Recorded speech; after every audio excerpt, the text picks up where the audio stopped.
Hello, everybody. Getting started soon.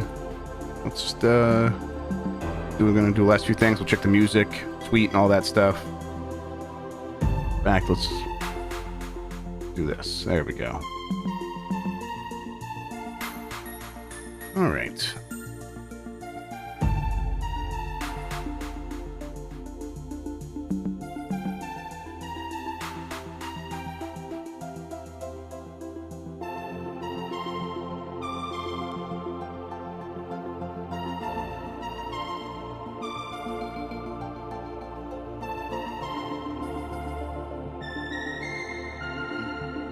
Hello, everybody.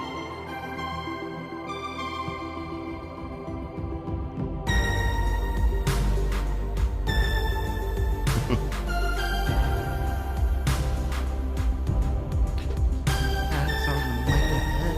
Don't get drawn to Grubb or the turtle show. Rise on. And don't ever mitch back. Don't ever mitch back. Oh wait, the Yeti has a Pikmin shirt. Oh, it's a Christmas Pikmin shirt. Okay, look at that. Jeff, when you beat Resident Evil 4, you better listen to that credits song. It's so good. Oh, I definitely will. I'm well on my way. I was playing it. I'm literally playing it, like, basically right now. I was just playing it right before we get started. Did you do the fight against Krauser yet? Like I did the not first fight against one. Krauser. Okay, that's cool, but No, yeah, it's not. Yeah. Mhm. Done the American Gladiator one yet? Man, the Yeti just tanked my internet for some reason. Yeti.com, something was going on there. My internet did not like it. Oh, that would make a good sweater, wouldn't it? Yeah. Mm. What's that look like on there? Test. 1, 2, 3, 1, 2, 3. He's there. Hey, Christian.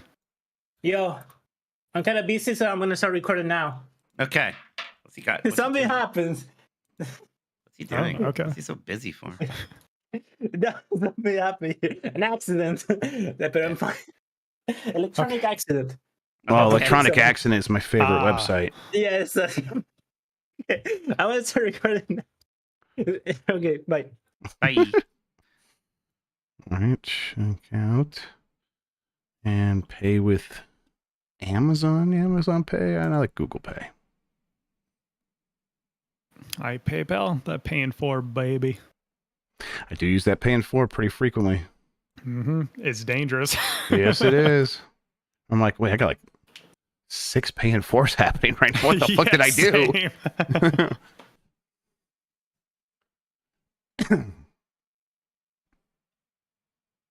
All right, well, shit. I need to go through my clothes and get rid of the shit I don't wear. I've been getting way too much off the Yeti. Okay, let's see here. All right, thanks for bearing with us, everybody. Let's test this, and by this, let me switch over to it. Hey, you guys hear me? Start cheering now!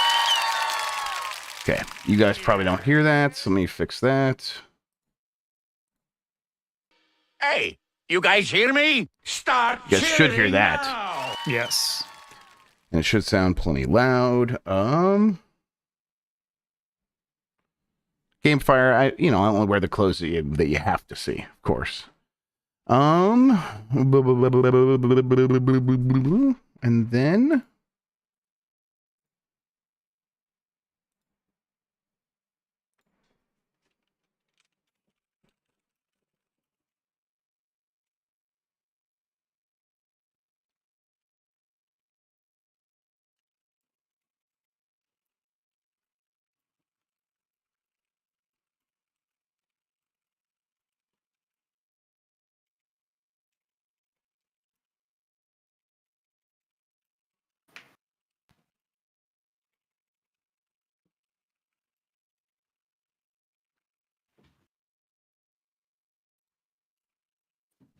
All right. I think I'm back.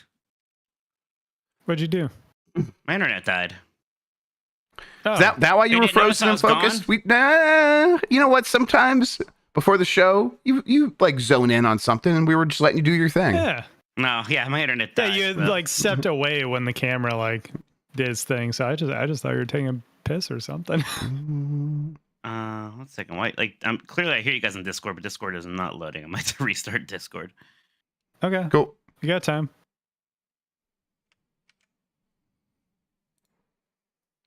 Is he still there? No, he froze. He's gone. Okay. When I Man, started that was asking that funny. question, he was still moving though, so that's what's weird. That was funny though. During the bombcast today, that I was catching up to water. Him drinking that at light speed. Oh yes, Ooh. that was good. It kept That getting was really faster. good. That was wild. Yeah, he went to Plaid. That happens during the show. Get ready, because my internet has been dropping. I can't believe it did not happen during the bombcast. So at least there's that. But yeah, my internet has been pretty shitty. Oh since boy! I've All been right. back. Well, Have you fair like hard rebooted the router at all, or the modem? I should say. I did the It's like- modem, not the router. Should enough. I If you really- do the modem, you Eh. should do the router. If you do one, you should do the other. Usually. I'll tell you what, it goes down again. I'll do that before getting back. Yeah, no in worries. Here while you guys vamp. Oh, we can vamp. Okay. By hard reboot, you just mean unplug and plug back in, right? I Yeah. don't know how else. Yeah, to that's do fine. that. Yeah. Give it like 15 seconds though. Yeah. Okay. So like, because I mean, those things really do carry power for a little bit. They have their own Yeah. like power adapters inside of them. So you want those PSUs. Capacitors and everything. Yeah, you know, want all those that to good stuff. discharge. Yeah. Flux capacitors. Flex capacitors. Nailed it. Oh, I didn't turn my camera back on. Yep. Do that. Do that. Yep. I'll be right back, and then we'll get started. Here we Yeah, go. he's doing the ramen goblin. That's just his natural Yeah. stance. All This right. is how he walks, and I'm afraid. Oh God, it'd be so God. I hope we get that fiber internet from Comcast. Everybody, whenever I say That'd bad be internet, nice. people are like, "Oh, is it Comcast?" And I'm like, "Bitch, I wish I had Comcast." Are you kidding me? Better than nothing. Why is he still doing it? Jack can't see. He's still walking around like the ramen goblin. That's what he does. But like, Yeah, they you haven't can't seen- see it. You haven't seen him in person. That's just how he walks. I guess. I mean, I wouldn't be surprised. Just arms out. Like What's he that keep going back fucking- there for? You think? What's he doing? I don't know. He's got a whole like bar back there. Got a Maybe he's drinking basketball? water. Yeah. No, he has the hoop back there. He just wants to shoot some hoops. Hey Jeff, why do you keep going back there? What is back there? Which part? I don't know. Well, we're back in that. What I don't know, did are you doing? do? What'd you get up to do? Okay, well, I mean, I took my heartburn medication. I mean, Oh yeah, there's yeah, a there we bathroom go. over there. Okay, I have okay. lots of stuff in there. You guys want to know more about my personal business? Here, let me go I do a don't know. live Just stream of my wonder what medicine cabinet. I just All right. wonder what's Ooh, going that on sounds over there. You fun. keep going. And then I, Are there TVs you're stealing back there? or there's something? really, listen, where I keep my stolen TVs is none of your business unless you're a cop, in which case, then I'm not going to tell you anything. I don't have to talk Yeah, to still you. not your business. Yeah. Yeah. Okay. All right. Let's see here. I think we are good to go. Mikey, if I started the countdown and start playing the music, would you Like be you're good? ready. Yep. Fantastic. All right. We are starting in 5, 4, 3. Hey, you guys hear me? Start cheering now! Yeah, let's get this over with. Yeah.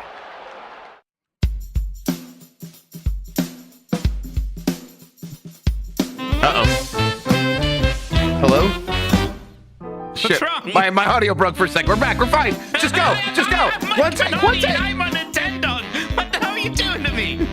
Hi, I'm Jeff Grubb, and I'm a Nintendog. Oh God, they're the last of the Nintendo. That part. Bro. Today, Nintendo has a ton of nominations at the Game Awards, but can it win anything? And an Indie World Showcase happened, and I'm back, everybody. How is it going, Mr. Grubb? Thank you for that Obviously, it's incredible going start. very well. We did not need you or miss you at all, and nothing's falling apart. Everything's perfectly fine. I noticed that there were a couple of 2.5 hour long episodes without me here to shepherd things along at a better pace. Yep. Yep, you're not wrong about that. Could have used some of that. No, you guys did a great job. Thank you, Sean. Thank you, AJ. Thank you, Christian, and everybody for keeping the ball rolling while I was away. We're traveling in this weekend, but that's on Friday, so we're not going to miss any shows here Correct. for that. So that's nice. It's going to be a different case once we get to December with, I think it'll be a different case. We'll see. We have a lot going on. They just announced, they, meaning you, over at Giant Bomb, the big plans during the Game Awards. December 9th, Los Angeles, the Moroccan Lounge. Tickets are going on sale soon, everybody. If you want to come watch Game of the Year live for Giant Bomb, me and Mike will both be there. Listen, there's no reason to be in this audience and not show up for that. It will be a very good time. We're gonna put on Come say hi. Yeah, come say hi. Come watch the show.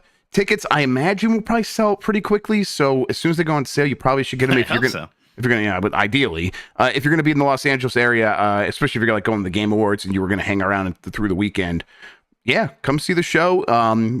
It starts at noon. It's a matinee. Trust me, trying to get any time slot at that point, because apparently that's the last week anyone in Los Angeles does anything, Mike, is what we found out. Everyone leaves town and goes to their real lives, their real families after that.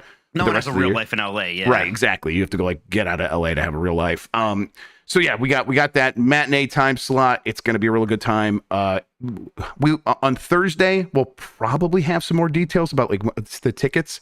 So look out for that, but also just follow us on Twitter and stuff like that. We'll retweet as all of that is happening. But yeah, really excited about it.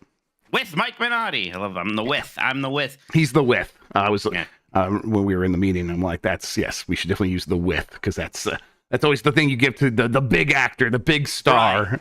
Exactly. Yeah. Christopher Minotti in chat says Mike's birthday is the day before that. Good luck is it? dealing with that. Yeah, how about that? Is it? Oh, it's gonna be fun. Very exciting. But you know what else is exciting? This show right here, right now. Thank you everybody who is watching live on YouTube. Appreciate it. If you can hit that thumbs up button, we appreciate it. I see a bunch of super chats. We're going to read all of those during the show, so keep them coming. We love the super chats, not just because money is associated with them, but they are fun to read, and we love your support. That's right. Yep. All right, Jeff. Let me ask you this question on the top. How much do you like talking about the Game Awards? Because I, for some reason, love talking about this stuff. I know other people maybe find it a bit obnoxious, and I can understand why. But I'm always really interested in these kind of awards. I'll say I like talking to you about it, because you have a pretty good head on your shoulders about it. So many people lose their mind. For me, it's always like it was always the thing. Jeff Keighley came out on the stage and said, "These are awards," and everyone's like, "These are the awards. These are the most important awards," because a man came out on stage and said so. And then everyone just decides to treat it that way, even though it's like, this is a decision we're making. You cannot care about these if they're going to bother you so much. I don't know why people don't just do that. So when we're just talking about, hey, this is fun, it's theater, it doesn't mean a lot. I think the Game Awards has gotten mostly better over the last several years, and you know what? It got better as a show. I don't know if it's better as an awards program. I think the categories are still pretty. They're silly. They're not. That would be my big. That's my only real complaint anymore. I mean, the show itself, a lot of times, of course, is more commercials than presenting awards. But I think we all understand why that is. We get it. But yeah, like I don't know why there's so much of an emphasis on these like trying to do genre buckets that don't really make sense for these games anymore. I don't like it because it feels like a vestige of a time before like we could realistically honor the people making the game. Like it, there's an action adventure and an action category, and it's just those are a lot of overlap there, a lot of fuzziness, and in either situation, it's not really like honoring the people who crafted the game. Now there are the real awards for that over at the AIAS, the Academy of Interactive Arts and Sciences, basically the Academy Awards for games voted on by people who make games, and that's all about honoring the people who make this stuff. So I suppose we'd be like, well, we'll just go to those instead. But hey, this one really is the marquee one. It's the one most people are paying attention to. When people say, hey, Game of the Year, at this point, they do mean the Keighley Award. And so if it's going to have that marquee position, I wish it would just take itself a little bit more seriously with how it positions these awards. Well, speaking of that Game of the Year and the awards in general, Nintendo is the most nominated publisher for 2023 with 15 nominations across its combined portfolio. Ton of nominations, not too surprising. I think they usually do pretty well. Should have got more, because Pikmin 4 should have been nominated a few more times than it was. So Tears of the Kingdom and Mario Wonder got nominated for Game of the Year. Pikmin 4 only nominated for Best Sim/Strategy Game and Family Game, which Family Game is kind of the Nintendo category. It's not going to win Family Game because Mario Wonder also nominated there. Mario Movie nominated for Best Adaptation, by the way. Okay, let's talk about Pikmin 4 first, Jeff, because I think we all saw it coming. To us, that's a Game of the Year contender, and it reviewed incredibly well still. I'm sure it reviewed as well as some games actually nominated for Game of the Year. And I can't be like, why don't more people play Pikmin? When I was one of those people until pretty recently myself. I do get it. And maybe they were never going to get away with 3 of the 6 Game of the Year nominations being Nintendo games. But how much does it bother you not having Pikmin in there? It doesn't really bother me at all. Especially when I do look, and I'm this list of games that were nominated is pretty close to what my top 10 is going to look like. There's 6 games there. For people who don't know, the 6 are Resident Evil 4 Remake. It's just called Resident Evil 4, but I like to say that sometimes. Alan Wake 2, Baldur's Gate 3, Marvel Spider-Man 2, Super Mario Bros. Wonder, and Tears of the Kingdom. And I like a lot of those games. And I like them all. I like all of them. I love most of them. We don't have any strays this year, literally. Yes, exactly. In both senses of the word. It's so Pikmin 4 is definitely the one that's like the highest on my list that isn't represented here. Armored Core 6 is not far behind that. Sure. And I think both of those, honestly, of Armored Core 6, I'm a little surprised by. But when we kind of realize what's happening here, it's the same for both of those games, where if you were to do, like, and I said this on the Bombcast, if you did an algorithm and you multiplied the Metacritic score by how many people bought the game, and you just look at the popularity cross the quality, I think that you would see like, okay, both those games measure up in terms of quality, but in terms of the sheer number of people who've played them, and therefore the like percentage of critics who are voting who played them is definitely going to be significantly lower than something like a Spider-Man 2. Right. And that's what probably took out Street Fighter 6. We saw that one coming also. And then on the other side of it's like, I think the quality thing is what took down Final Fantasy 16. I think Final Fantasy 16 had a pretty good shot just because of the sheer number of people who would play a Final Fantasy game. But it's like, there was like some questions about the quality and people didn't jive with it so much. And I think that kind of brought it down on the other side. So you can just kind of see how these things happen. And if you just did that mathematical way of figuring out the game of the year, I do think these 6 games is pretty close to the right answer. Yeah, I think that's right. Final Fantasy 16 is interesting because that's one that seems to have surprised a lot of people. I guess my reading on it was I wasn't entirely expecting it. But, aside from Resident Evil 4, it seemed like those other 5 games were a lock. And that 6th spot was going to be something of a toss-up between a bunch of different games. The thing I'm reading online more and more frequently is that Mario Wonder is the odd man out. People can jump up my butt. They can get on a step stool and jump up my butt with that. I'm over it. It is this funny thing where, like, if your game didn't make it, you're going to look at that list and be like, well, who's my enemy? And for a lot of people, it's Resident Evil 4. And I'm like, yeah, well, your game should be better than if you're upset about Resident Evil 4 being there.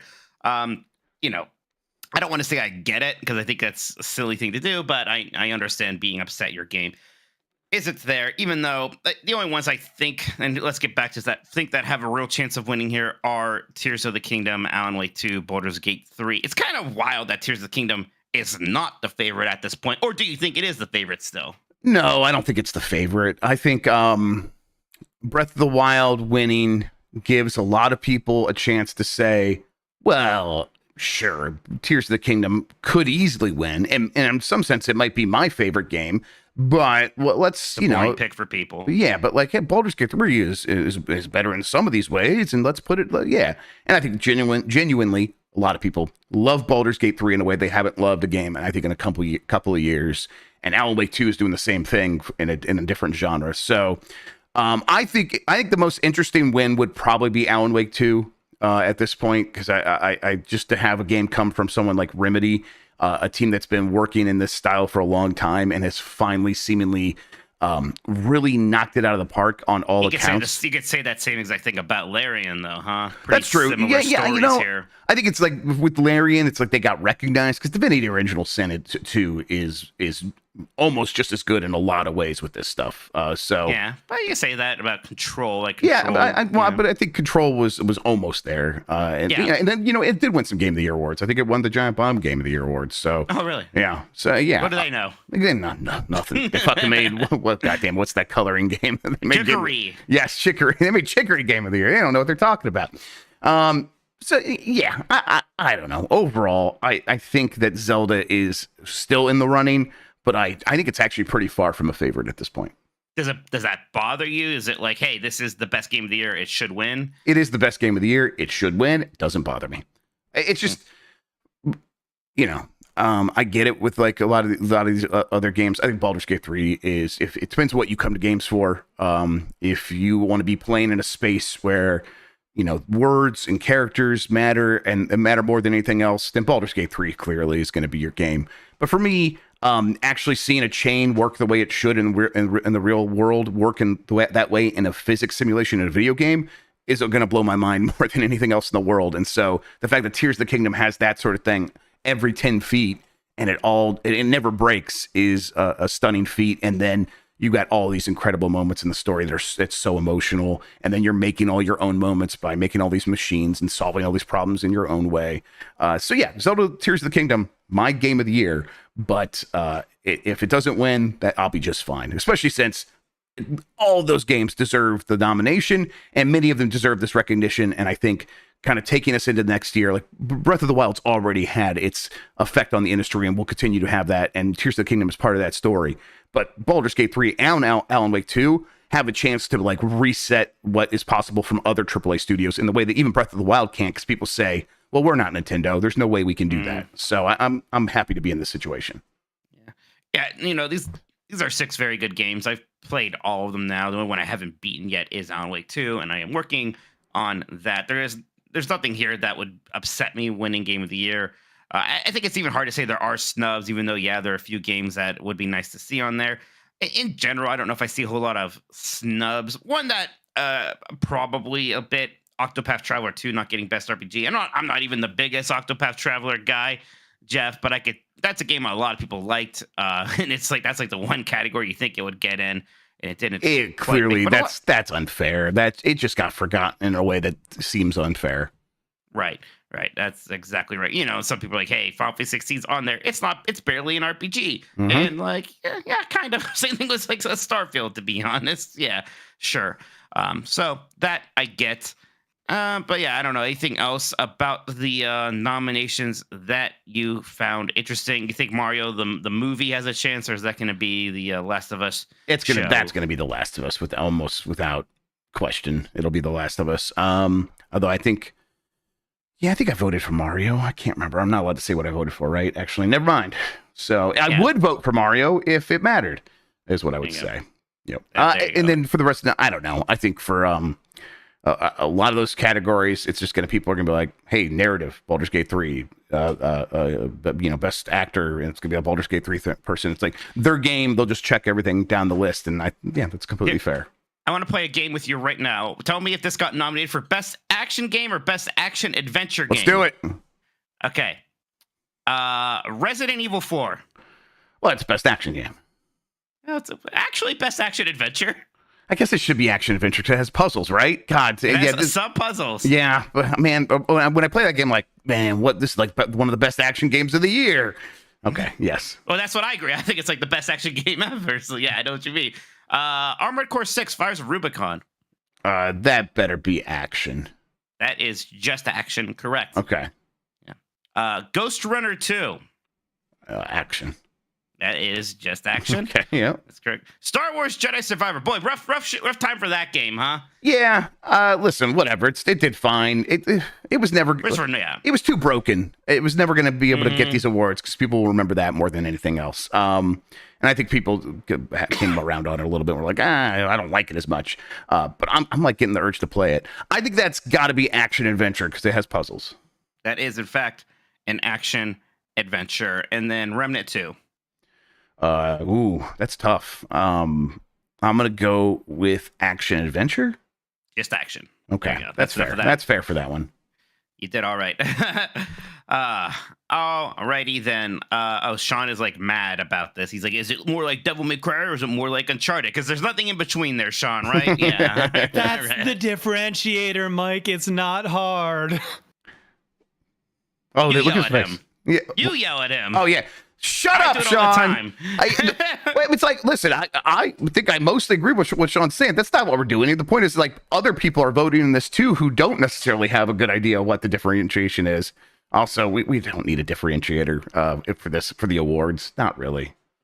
Okay, but Final Fantasy 16 sure is a lot like a Devil May Cry, and it's over in our best RPG. Yes, no, that should be action game. It's an action RPG. I think I threw it up for best fighting game because it had those health bars. Sure, of course, yeah. Keely may not have appreciated It's that. the Sifu of the year. Don't even joke about Final Fantasy 16 being on the fighting game category because it would have won it over Street Fighter 6. That would have been really funny. That would have been really funny. That would have been funny. All right, that's it for the game awards. We had the Nintendo Indie World Showcase today. Jeff, we didn't get to really pay super close attention to this. Did you kind of catch up on any of it afterwards? No, because I looked at what got announced. I was half watching it. And it's like, yeah, it's one of those indie showcases. I will probably be able to go to Twitter later and see people sharing GIFs of the ones that they really care about. Didn't seem like there was too much of that. For a lot of these games, they go right into that bucket of, okay, I'll play it and I'll see if I like it. Yeah, well, there was some interesting stuff here. We got to see more of that new Shantae game, which is actually a canceled Shantae game for the Game Boy Advance getting finished. Shantae Risky Revolution. Nice to see that. Outer Wilds is coming to the Switch. As was rumored. I never played Outer Wilds. I want to. It's been on, it's been on some polls for our game club. Hasn't quite won. I don't know if I really want to play it on the Switch. Like this is a game. No, don't play it on the Switch. But yeah, that's one of those ones where I'm like really happy about my brain being bad because I'm waiting to forget everything and then replay it. Although I haven't played the DLC, I should play the DLC. That's one where I'm like I want to set it up on a projector and play it outside. It's like a campfire-y game.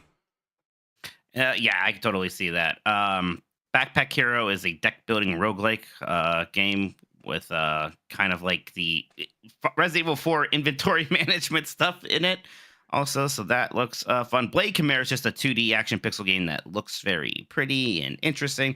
A lot of neat stuff here. Nothing, if you're here like looking for, I don't want to say Silk Song specifically. I think at this point, if you were expecting a Silk Song. No, like, everyone knew. That was just a meme. Right. But nothing like that in terms of like, here's a sequel to a beloved indie game that you weren't expecting to see here necessarily. But still, I think if your expectations were a check, plenty of interesting games to see here. And now is a good time to do one of these. It gives us an idea of what indie games we can look forward to next year. Yep, absolutely. I'm always excited about these. And I love playing indie games on the Switch. Like you said, maybe not Outer Wilds, but just about everything else. Yep. All right, Jeff, do you want to take a break with me and then we'll come back and read some of these super chats? Sounds good. Let's do it. We are on the break. Fantastic. I'm good to come back whenever, Mikey. I'm sorry. You ready, Sean? Christian? I am ready. All right, let's just come back then. You ready for the super chat, Jeff? Yep, look at them right now. All right. And we are back. Jeff, I got to hear these super chats. Yeah, let's start with Adam GC, who said stayed home sick today. Growing up, that meant flipping through that month's EGM for the 800th time. Shitty daytime TV and gaming. I remember playing most of Metal Gear Solid 2, homesick. Any sick day memories? Yeah, sure. It was playing Super Tecmo Bowl a lot on the NES during elementary school. And one time I think I was like a little sick, but mostly I was playing hooky, and I walked to the video rental store. I can't remember the name of our rental store. I wish I could. But I walked to the rental store during the day. I was like basically a kid and rented the game on a school day and took it home and played it because my parents went to work or whatever. And that was a fun day. That was the only time I like really, really played hooky, at least at that young. I probably did it a few times in high school, but that's the one that sticks out in my memory. How about you, Mike? Yeah, lots of memories of being at my grandpa's house and watching The Price is Right with him, which somehow seems to be a shared memory we all had, right? Mm-hmm. Everybody remembers watching The Price is Right when they were sick. One time later, like in high school, I like the DVD of Bambi had just come out. And like, I love Disney, but it's like, when was the last time I saw Bambi? But then I watched Bambi. It's like, yeah, Bambi rules. And, those DVDs used to be so good. So I watched it again, but it wasn't like a director's commentary because all the people who made that movie fucking died forever ago. But they had like the transcripts from the story meetings with Walt Disney and other people, and they just hired actors to repeat them. Whoa, cool. And it wasn't just like audio. There's a visual component where they would show concept art and stuff during it to correlate to it. And it was amazing. We used to get stuff like that with these DVDs. DVDs were awesome for a while. Man, physical media sounds great. Whatever happened to it? Yeah, what happened? Who killed that? Who did that? Whose fault is this? I don't know. We're all looking for the guy that did this. Steven Sullivan, who I want to win Game of the Year. Zelda, who I think will win, or no, sorry, Zelda, who I think will win, Baldur's Gate 3. But my personal game of the year is Pikmin 4.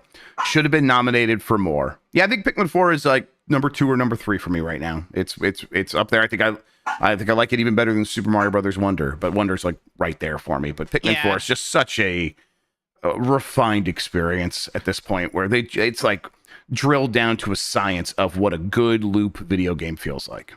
I probably also like it a bit more than Wonder. It's probably in my top 5, I would imagine. Yeah. I really liked Pikmin 4. I was really surprised how much I got into that. From Connell Wood, welcome back, Major. And then the salute. There you go. Salute everybody. Major Mitch. Yep. Allie Miracle says, oh boy, I sure cannot wait to sing the Mike Minotti theme song live in Los Angeles. No, really. Excited to go. So hyped and happy y'all are going to be down there. Yes, I can't wait to see you. And definitely we will, for his birthday, we'll probably get the entire audience to sing Mike Minotti. I was about to say, it's going to be obnoxious if I try to get like... Yep. It's going to be great. Can't wait. We can do that. That could be our hyping up the audience thing. What is our lives, Jeff?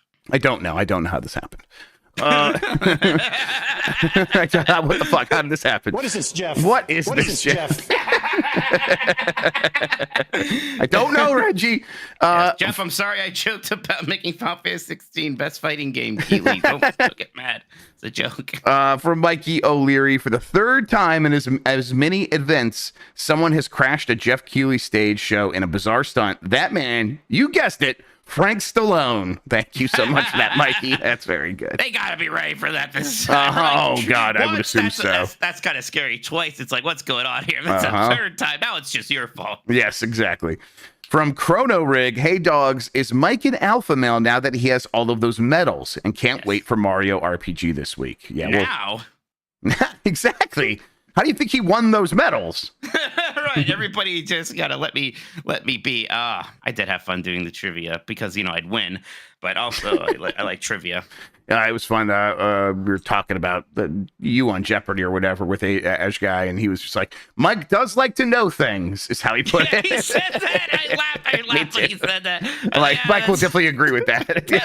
That's correct. I did like knowing things.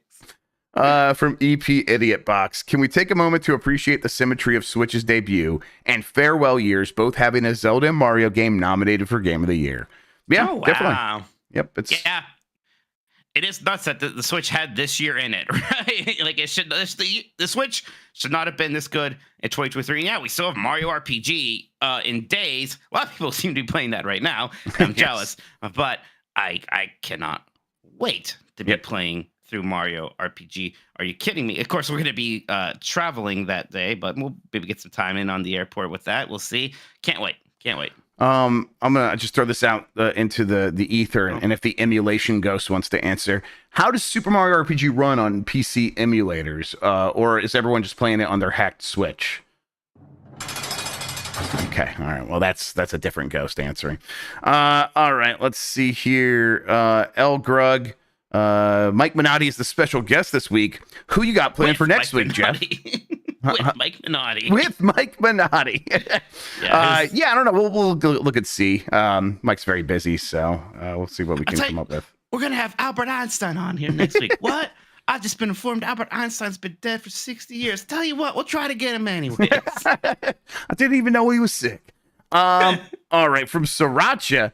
I don't remember the context, but my wife randomly said, if Mikey ain't happy, ain't nobody happy during a conversation. You have infected our household. Incredible. I'm trying to figure out, like, during the live show, and it's like the right time to play that card to make sure that we all... Well, it's probably when you all vote off Resident Evil 4. Yes, something like, yeah. I'll bring back some old Giant Bomb energy. I'll be like, I won't let that happen, which I guess is a thing people used to be able to do. I will not let Resident Evil 4 be taken off. And we'll let you believe that's still possible, even though the rules have changed. We just won't tell you.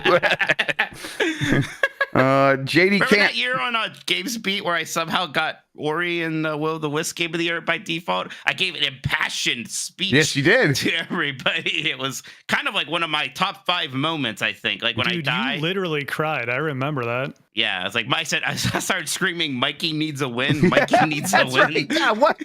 Why did you need a win so bad? It was like there was something. I don't know. It was like a rough patch, but it's just like not like that bad. This was long before people knew about my catchphrases and anybody knew who I was. I just screamed about Will the Wisps enough, and it won Game of the Year, so that's fine. Mikey needs a win.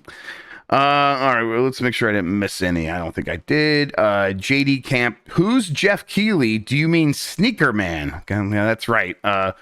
Bailey coined him the Sneaker Man, I believe. Yes. Oh, Sneaker Man. Yeah, well, listen, he's always wearing sneakers, so that's for sure. Is he now? From Bander SN, hey Mike, to celebrate your B-Day, I'm going to Disneyland after Game Awards. Nice. Has there been anything new added recently, the last 2 years, that I should check out in the park? Also hope to see y'all at the show. Well, Bander, if you're in town, definitely come by the, listen, I don't know when you're going to Disney. If you're going on Saturday, I get it. But if you're not, come hang out with us. Come watch the show, Giant Bomb, the Moroccan Lounge. I just like the name of that. All right, Mike, take it away. Last 2 years, Disneyland. Well, yeah. Well, there is that Mickey and Minnie's Runaway Railway, which is older in Hollywood studios in Florida, but still pretty new over in the Toontown section in Disneyland. Trying to think exactly when that Spider-Man ride got added. It might be a bit older than 2 years by now, but that is still newer-ish. It's fine, something amazing, but probably worth you doing. I think that's a little it. It's been a little quieter on the Disneyland front now, unless I'm forgetting something. I might have to double think about that. I'll get back to you. But I think that's right. Well, I mean, listen, Banner's a regular Spider-Man. listener, so if you want to think about it and come back next week, maybe we could drop some info later. Bender has been on Spider-Man. I think Mickey and Minnie Runaway Railway is definitely going to be the big one. And that is a very good ride. I think that's a lot of Is that the one? fun. Is that the one? You went on that. The one Okay. with Mickey. Yes, I'm a huge fan of that one, just because it That's a very pulls fun so ride. much from the recent shorts, and those are all fantastic. So yes, definitely do that one. Really good tech on that ride. Rand Al Thor 19, I believe they refer to them as the man with a million. I saw your tweet, Grubb, so I'm here to say that Super Mario Wonder is mid. What the fuck? And doesn't deserve its nomination. Kissy face emoji. Hey, look, it was a generous super chat. We can't disagree with it. I'm sorry. You can't get mad. Rand, get me back on your podcast, and I'll tell you what's for. Give you a piece of my mind. Thanks, Rand. Appreciate it. And then Steven Sullivan with 15 nominations. Nintendo must have some sort of presence at the show. That being said, how many reveals could you potentially see realistically? Realistically, maybe one. And that's kind of, I think that's even a little bit unrealistic. Although, I mean, why not just put a fucking Zelda announcement here for whatever they're gonna do, like with either with the next remaster or whatever, or if they are gonna finally do Twilight Princess and Wind Waker. Boy, I would like Maybe that you a could drop lot. that Metroid Prime 2 thing. Like there are things. Metroid Prime 2, yeah. I'm not expecting you to announce the Switch 2 or Mario Odyssey 2, but there's things you could do. Come on. Yep. But listen, no guarantees. Nintendo's presence at the Game Awards has been pretty muted over the last couple of years, right? I think Doug Bowser shows up and accepts awards, but Yes, that's about right. it. Also, We're far away from like Joker, the first Smash Bros. Character getting revealed at the Game Awards, right? I think that happened. Yes, back in the day. That I think sounds right. Yeah. Bayonetta 3 was also announced at the Game Awards. So yeah, don't know. And then Fire here just real quick in chat. Just Keely has the GTA trailer, right? I don't think so. I think that's going to happen separate. Like I could totally see it happening separate. I'm not somebody who feels If it like was it's happening, impossible. if it was happening, they would have just said it. I think. I guess. I mean, maybe. yeah. They still want to like us to be a little surprised when it shows up at the Game Awards. I don't know. Like, Yeah, I but guess I mean, we would listen, just tell people it's going to be there so people tune in to the Game Awards. They're right? going to say early December, and Keely would 1,000,000% be shouting from the rooftops that he has the GTA 6 trailer, because that would be a lot of viewers and more money for him. So he would definitely tell everybody. I wonder what he's got. Like usually he has at least one big thing. Like I think the biggest thing that he could have is the DLC for Elden Ring. Armored Core, Elden Ring. Yes. Yeah, that's probably coming out next year. Huh. Yeah, I mean, listen, it's like this is the longest gap between release of a FromSoft game and the DLC ever, I believe. or at least we're getting there. Man, it's gonna be pretty chunky, probably, huh? It feels like it's going to be like almost a whole new game on its own. Their DLC usually is almost a whole new game on its own, but it feels like this is going to go even further than that. So, yeah, very excited about the potential for that. At this point, I'm expecting something from Software there, so we'll see. All right. Yeah. Well, that's it with the super chats for now, right? That is it for the super chats, Mikey. Back to you. Thank you so much, everybody. Let's read these. We got questions from the community this week. Let's start reading these, and then we will take a break at some point, do the other half of them. Sounds good. We can start doing some of them right now. Leading off here with J. Jonah Jameson's evil twin, pictures of Spider-Man. Yeah, doesn't have a mustache, I guess. I'm such a sucker for like J. Jonah Jameson being a shithead. 90% of the time, like 1 out of 10 times, he's actually like nice or does something altruistic. Like, hell yeah, let's go. When he won't give up who takes the pictures of Spider-Man in the movie. Yes, that's the ultimate. In that's Spider-Man, the ultimate, right? Because he's movie, I'm like, I have ethics. I'm a newspaper man. I would never do that. It's like, oh, that's fucking cool. Love you, J. Jonah Jameson. Yeah, that's why Spider-Man is so great. He just like the core cast of characters is so good. And it's J. so much Jonah better Jameson than just about any amazing. other comic book character. That's why, yeah, absolutely. I mean, listen, Yeah. the villains are what they are. They're not all quite as good as like Batman's villains or whatever. But I just don't care. That's never. I'm watching for like the friendship between the main cast of good guy characters. So, and Spider-Man's just nailed that. Velocity Prime 1 says, Happy Tuesday to Jeff, Game of the Year decider Grubb, and Mike, why am I not still on vacation Minotti? Earlier this year, another Avatar The Last Airbender game was released and was utter garbage. This has been increasingly frustrating to me because the Avatar series seems perfectly lended to a game adaptation in a variety of forms, but for 18 years has never had a good one. Is there any long-running media property that has been poorly adapted into games previously that you would like to see finally get a great game entry? Can you repeat the question for me? I was trying to get over to the thread and I would only half listen. Yeah, so like, Avatar: The Last Airbender seems like it would lend itself well to video games, but all the video games suck.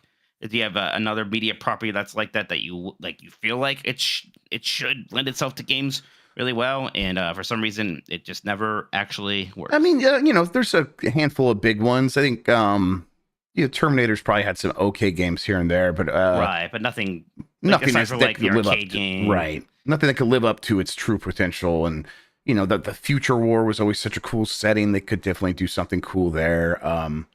And Superman's a big one, right? Superman's obviously a big one. Yes, definitely. There's a lot of superheroes that are kind of on that list, but Superman's the biggest one. I don't know. Beyond that, I guess, Star Trek. I was about to say Star Trek, but Star Trek has had some good ones, but even when it's good, like how Star Trek-y, like I love Elite Force, but Elite Force is just like a Quake 3 engine or one of those engines kind of shooter, right? Exactly. With Star Trek flavoring on it, right? And I think there's some that are very nerdy Star Trek-y games, but they're also like smaller, and it's like I think like, can they knock it out of the park with a bigger scale game that feels very Star Trek? That Grand Strategy game that came out, which some people are saying was good. It reviewed poorly when it came out. Not amazing when it came out, but I need to check it out still. Whatever that was called.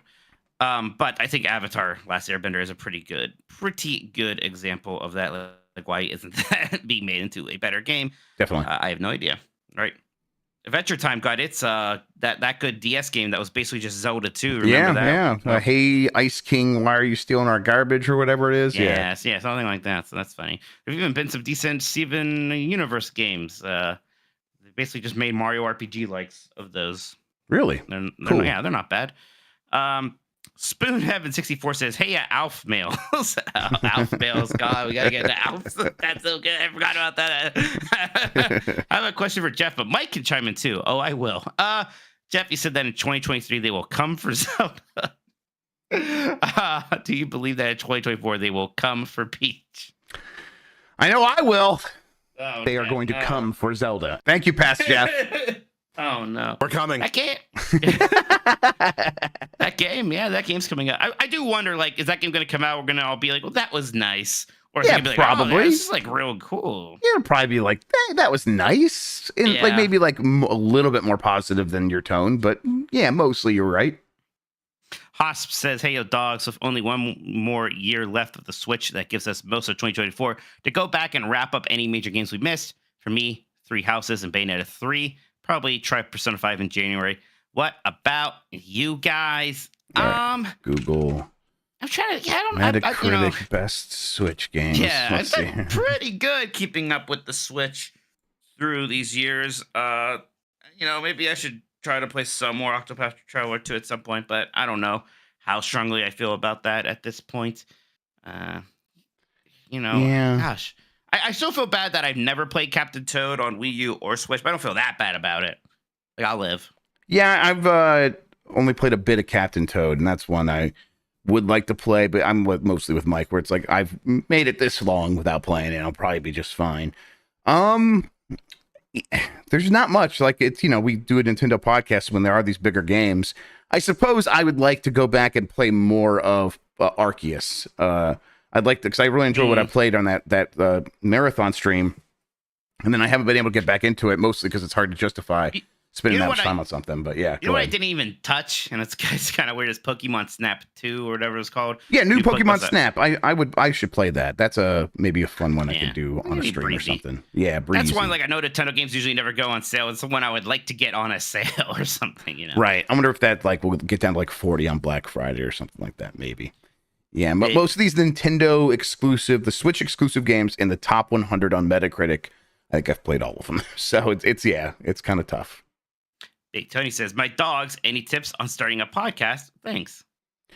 Yeah. I think at this point, you might have to have an angle. I don't know, man. When I want to start a podcast, I just say, hey, Mike, you want to do this thing? We just kind of do it at this point. Just do it. It's like people ask for advice on writing a book. Just do it. And maybe it won't be great at first. Then keep doing podcasts. And if you get tired of that podcast, start a new one. Keep doing that. Keep making podcasts. I did a lot of podcasts before anybody listened to one. I did it for maybe 10 years before anybody listened to one, Yeah, so that's right. Make it a hobby. You like it. Yeah, make it a hobby. And if it takes do it off, for that's fun. great. Yeah. I drop the link once you do it. Drop it on the Discord everywhere. It's I have a hard time doing things where it's like I'm just gonna do this for fun. My time is so limited. It's like, I got to see a way that eventually this will make money to make it make sense.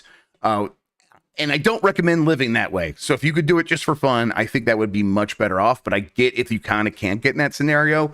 So, maybe try a bunch of different things. Don't just pigeonhole yourself to podcasts. Like, people are having a lot of success talking about very specific things on TikTok right now, and TikTok will pay you. So, maybe you could become one of those creators instead. But if you are dead set on doing podcasts, at this point, you probably have to go into it with the mindset of this is a hobby and nothing more. Bench JC says, howdy, dogs. Mike, how is Disney? Please proceed to talk about it for 30 minutes. I am recording a new 90s Disney tomorrow with my brothers, like a detailed trip report, but shorter version. It was very nice. It was a long trip, and by the end, I was a little, especially the last day. It was Veterans Day, and we were in Epcot and a Friday, so Epcot was packed. It felt a little bit hotter that day, so I was getting beat down a little bit that day, but I had a very good time. Ate a lot of good food. Went on a lot of fun rides. Had a ton of fun on the cruise except for that first night when I was sick and panicking about being sick the whole cruise. But after that, had a great time on there. I don't know if like a cruise is a thing I'm going to do. Like, I should do like another one of those in a couple years. That might be something I do every 5-10 years, right? Right. But really glad that I got to do that and have that experience. I found the one in the top 100. I have Astral Chain. Astral Chain, yes. I got frustrated with Astral Chain's kind of anime bullshit story. I was like liking the gameplay fine. That sounds there promising. Was a ton of like cutscenes and it was like very anime melodrama, and I was just kind of not into it. Yeah, maybe not for me. You play as a cop. You're cops. Oh, well, never mind. That's trash. Throw the garbage. Your anime cops, that's way better. It's actually good. That's two bad terrible. things. That doesn't make it good. That's like McDonald's desperately using anime to get people to buy McDonald's. We see through it. We know what you're doing. I mean, I'm still going to buy the McDonald's, but we see what you're doing. Yeah. I've seen that character do a lot of things. Adam Juice says, Jeff, seasons of Grubb, and Mike, 525,600 Minottis. On a scale of 1 to 10, how much do you think Miyamoto being sent off to amusement park in Hollywoodland contributed to Mario RPG and Thousand Year Door being remade / remastered. Might as well throw in Mario Wonder in that question too. Is this a conspiracy theory cry or what? Yeah, I think it's mostly a conspiracy theory, but it's a fun one. I like it. The idea that he's just like looking away at something else. So now that we can bring back fun characters and personality to these games. I think that stuff was probably mostly overblown in reality. And Miyamoto's just fine with it. Obviously he probably did say some stuff along those lines in the past about not liking the bespoke, interesting characters in Paper Mario, but I don't think that's really what was holding the creativity of those games back all that much. So yeah.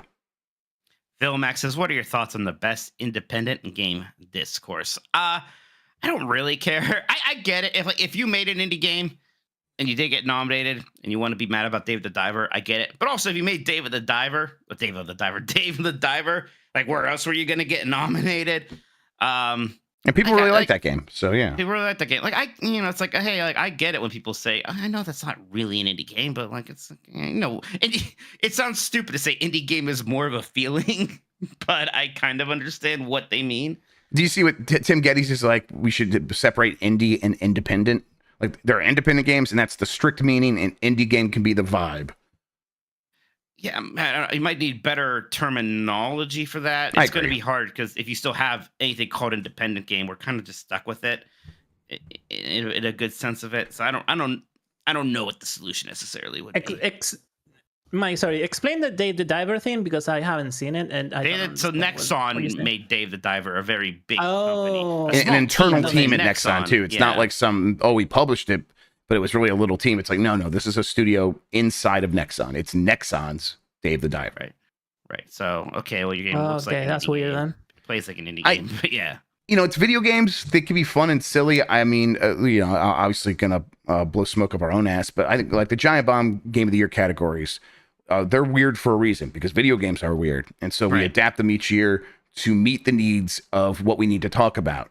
And I get that the Game Awards, this prestigious thing or this attempt to be a prestigious thing, maybe can't go full silly, but they gotta be more malleable than what they are because there's too many of these weirdnesses happening. Again, I don't really care, but I still wish they had better solutions than just like, we're doing independent game again. And that's going to be games that aren't independent, actually. It's like, well, what the fuck are we doing here? I didn't mean to ask you about best soundtrack because that's one like, hey, nobody usually gets too confused or up in arms, but we all know what soundtracks are. Yes. That makes sense. Do you have any strong feelings for best soundtrack this year? Yeah, kind of without a doubt, it's Tears of the Kingdom. I listened to that Strong Songs episode a little bit ago. Mike, have you listened to that? No. So it's a podcast by Kirk Hamilton, who used to work at Kotaku. He's a musician. Yeah. He plays saxophone. He plays a bunch of stuff. He breaks down music, and he's done 3 episodes on Zelda now. And the most recent one is now on Tears of the Kingdom. You should listen to all of them. And actually, 20,000 Hertz, an NPR podcast about sounds. Also did a couple episodes about Zelda. Listen to those too. But this one about Tears of the Kingdom is so fucking good because it shows how so much storytelling happened in the music, and the music itself is just so good, and all of those great moments with Zelda where she does the thing she does in that story, and it's just like, man, that it's so powerful when you hear it. And it's like, for me, it's like that soundtrack, it's moments, it's best story of the year, all because of that stuff is working together so well. Yeah, I probably would say Soken because Final Fantasy 16 amazing soundtrack, but I also love Soken, and usually his music is in Final Fantasy 14 expansions, which aren't going to get a lot of exposure. So yes, even though I get that, he's done the best soundtracks of the year before, he doesn't necessarily get recognized. Yes, completely for it. Okay, where was I? Next one here is from Mr. Bowler, who says, "Hey Jeff, likes self-deprecating humor, loves Mike deprecating humor Grubb, and Mike self-proclaimed Michael Phelps of Disney Cruise Trivia Benatti. It's been a big year for gaming, so inevitably games came out this year that people completely forgot about. But that said, I want you to rank from most to least forgotten with these 3 Nintendo 2023 releases. Okay, most to least forgotten. Jeff, Bayonetta Origins, Everybody Wants to Switch, Pokemon Sleep." Okay, so from most to least, the most forgotten is Pokemon Sleep, then Everybody Wants to Switch, and then Bayonetta Origins, Cereza, and the Lost Demon. Yeah, I feel like people can't stop talking about Everybody Wants to Switch. Nobody played it, but I don't think anybody forgot about that happening. Okay, in the past couple of weeks, I completely forgot about it. That's fair. Yeah, That's fair. maybe it's a personal thing. Yeah. Beefhammer says, no question this week, but wanted to shout out Jeff and Sean for talking about Apple brands last week. Man, don't those look delicious? God, disgusting. I had to look at this stupid picture of his apples forever. Looking at this thing, and now I get to scroll back finally. Lots of ups on this. Yeah, look at all these votes. Disgusting. Yeah, there we go. Gerb Bear says, hey guys, how do you think the inevitable demise of physical game sales will affect a peripheral-based games? Will we ever see another Guitar Hero like Phenom without games having a physical retail presence? Will Ring Fit Adventure be the last Smash Hit game built around peripheral? I haven't thought about that, but that's an interesting point. No, those are the games that will still be. Those are the ones that will sell. The ones that have a gimmick, those will just still be in Walmart somewhere. They'll be in Target. They'll be in the toy section or whatever. But yeah, those won't go away. And yes, they'll come with a download code. But the fact that you could put something in a store that's a gimmick, it's just going back to Rob the Robot. It's going to be those will definitely still happen.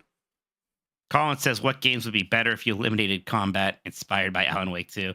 It's interesting because, like, right now, my early thing, and I think I could see Alan Wake 2 is doing this. Like, well, people thought the combat got repetitive in 1, so let's just have less of it. And I'm over here like, I liked the combat in Alan Wake. And I kind of wish I had a little bit more combat. So maybe, I don't know. I don't know if I can think of a game that I think would be better with less combat. You know me, I'm a combative person, Jeff. Yes, exactly. That's how we describe you. A game that would be better with if you eliminated combat. I don't know, but if it was reduced, Spider-Man 2. Marvel Spider-Man 2 has too much of the same kind of combat. If they would have just turned down that dial a little bit. Ideally, replace it with other kinds of things that you could do as Spider-Man. Turns out that's a character that's capable of more than just punching. It's too bad they weren't able to, the web swinging is amazing, but it is almost always just traversal. It's too bad they weren't able to gamify the web swinging a bit more, maybe. Exactly. Like, it just make some of those missions based around the idea of, hey, he moves cool around the world. I think, honestly, they've just figured it's maybe too hard for a lot of people to do precision movements, and that probably gets frustrating or something. So... yeah, but I wish they would have had some answer to that. The answer is The Quiet Man. Of course. Casual but on holiday says, Dear Jeff, I want to dance with Minotti. I want to feel the heat with Minotti. Grubb and Mike with somebody who grubs me. Minotti. What's more likely to happen, a good Garfield game or a good Peanuts game? They barely even make Peanuts games. Right, so I was going to say the law of large numbers means Garfield, right? Man, like how many? Like there had to be like some kind of Peanuts, Snoopy, like Game Boy game, right? Oh like yeah, for sure. Did. Yeah, like there's been everything few had a Game Boy Muppets game, games, right? It's just Peanuts isn't shy about licensing itself like crazy. I guess it's just like, what would a Peanuts game be aside from just a Red Baron shmup, which sounds appealing to me when I say there it. There is the only Peanuts related thing on Steam. Well, I typed in Peanuts. Maybe I did Charlie Brown.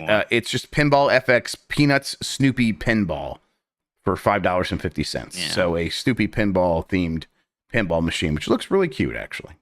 Are you a Peanuts guy?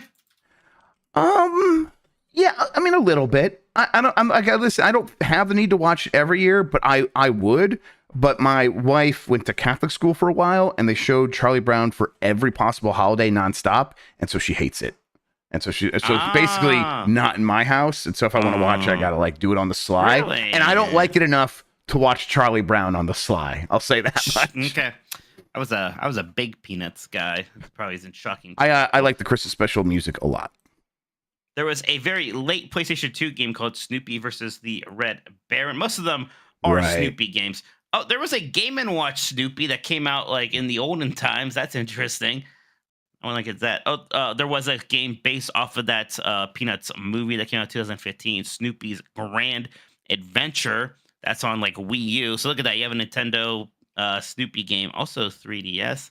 I'm really interested in this because there aren't that many. Hey, sounds like we got a license to throw in the making right here. Yeah, Snoopy. Speaking of license to throw, somebody sent me that SeaWorld game for GameCube that I wanted. Thank you to Tiffany and Daly, who have a store near Nashville called McKay Used Books, by the way. So we might have to check that out some point. Wow, you got bought cheap to do that plug. Yeah, oh yeah, I'm very excited. You send me some obscure GameCube game that I want, especially one that's licensed by SeaWorld. I'll say whatever you want. Uh, But no, very nice of them. Really appreciate that it. is really sweet. All right, next up here, Jackie G says Embracer Group is looking for buyers for all their IPs. If Nintendo decided to buy one, which one should they pitch? You know what? Maybe if Nintendo wanted to have a pure shooter franchise, Time Splitters would That's what I was going to say. into Time their whole Splitters. business better than any other one, really. Yeah, I think I agree with that. Right, it has a legacy from GoldenEye, right? And you know, And it's not I like really super like Time violent. Splitters. I don't, but still Yeah. stand by what I say. Right. Well, no one asked you. But That's yeah. fair. Well, I only played Time Splitters 1. I should probably play the sequels. They're supposed to be better. Yeah, I think Time Splitters would be really cool. Yeah, I think that makes a little sense. Otherwise, I wonder if there's one I'm like missing on that. Someone also chat makes said sense. the Blob. Oh, God, I forgot about the Blob. Yeah, I mean everyone I forgets think about the the Blob. Blob's time has come and gone. I'm afraid to Sure, say. yeah. Well, look at then Connellwood says Gex. Nintendo needs another platform character, and they Yeah, go I with don't- Gex. No, 3DO can get Gex back. How about that? I would love a Gex made by Nintendo in the style of BoJack Horseman, where he's like a failed Sure. 3D platform character or whatever, and he's got to deal with Mario being this huge success and stuff, and now he's like, I work at Yeah. Nintendo now, maybe I'll get some of that He's shine. best And- friends with Bubsy. yes, exactly, and Bubsy's like really bad off and like Bubsy's serious like just like chemical abuses and stuff. Yeah. Okay, Yeah. I like this. This is very good. Okay. Yeah. Adam JC says, "Hey, doggos, with the rumored Switch 2 specs, could you see Nintendo moving away from its whole mantra of we're not here to compete on graphics / third-party AAA? Mortal Kombat 1 aside, Switch proved itself with plenty of impossible ports, and Switch 2 should only further close the gap on what feels like diminishing returns on console fidelity." I don't think they have to change their mantra, Jeff, but it's kind of what they're saying. Just because like there is some stagnation anyway in terms of the consoles, like that gap's always just going to get closer and closer, and we are going to get to a point where basically you're going to be able to do on a Switch like console what you're doing on the big boy consoles anyways. Yeah, I mean, you can kind of just look to Apple to see the future of the kinds of, the basic kind of chip design that Nintendo's using with the ARM-based architecture. That's what Apple uses for Apple Silicon, and those, they design it. They're very good at it, and they know how to maximize it. They're basically not missing a beat in terms of performance, putting those in their real big boy MacBook Pros and their, actual iMacs and stuff like that. So yeah, Nintendo's well on its way to closing that gap, just because that other architecture is catching up to x86 faster than x86 is getting more efficient. But I think Mike's right. No reason to change the mantra. Keep doing what they're doing in terms of putting games first. Games are what matter. And don't pretend like you want to be the place where people are thinking about ray tracing and shit. If Nintendo starts talking about ray tracing I expected them to talk about it. If it's really in there, I expect them to mention it early on. But if they get a year on and they're still talking about, hey, we got to have ray tracing in every game, someone fucked up somewhere. DMC Depressed Beat Cry says, while discussing his experience of WarioWare Move It on Game S Mornings, Jeff brought up a game in which you build a snowman with your ass. Immediately, I thought this phrase in the tune of, do you want to build a snowman?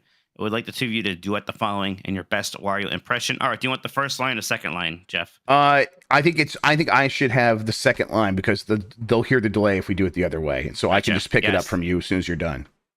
When do you want to build a snowman? Build a snowman with your ass. Yeah, we did it. There you go. Two-Minute Crossing says, hello, Jeff, Dub, and Mike Winati. Thank you. What do you guys think would be a realistic monkey's paw scenario regarding Switch 2? Example, the console is an exciting feature, improvement, software announcement, but there's a huge asterisk attached. Yeah. Yeah, I mean, anything where like if they do wireless video, like wireless video beaming between two things, and it works exactly like the Wii U did. So like there's a really bad like distance limiter on there, and it just breaks a lot. That would be bad. I wouldn't want that at all. Sure, or like, new F-Zero, but it's a free-to-play gacha game, something like that would be the nightmare. Why don't we take a short break, Jeff? We got a bunch more of these to get to, and we will do that in a little bit. That sounds great to me. Break. All right, break. I'll be right back in a Oh, no problem. How's it going, everybody?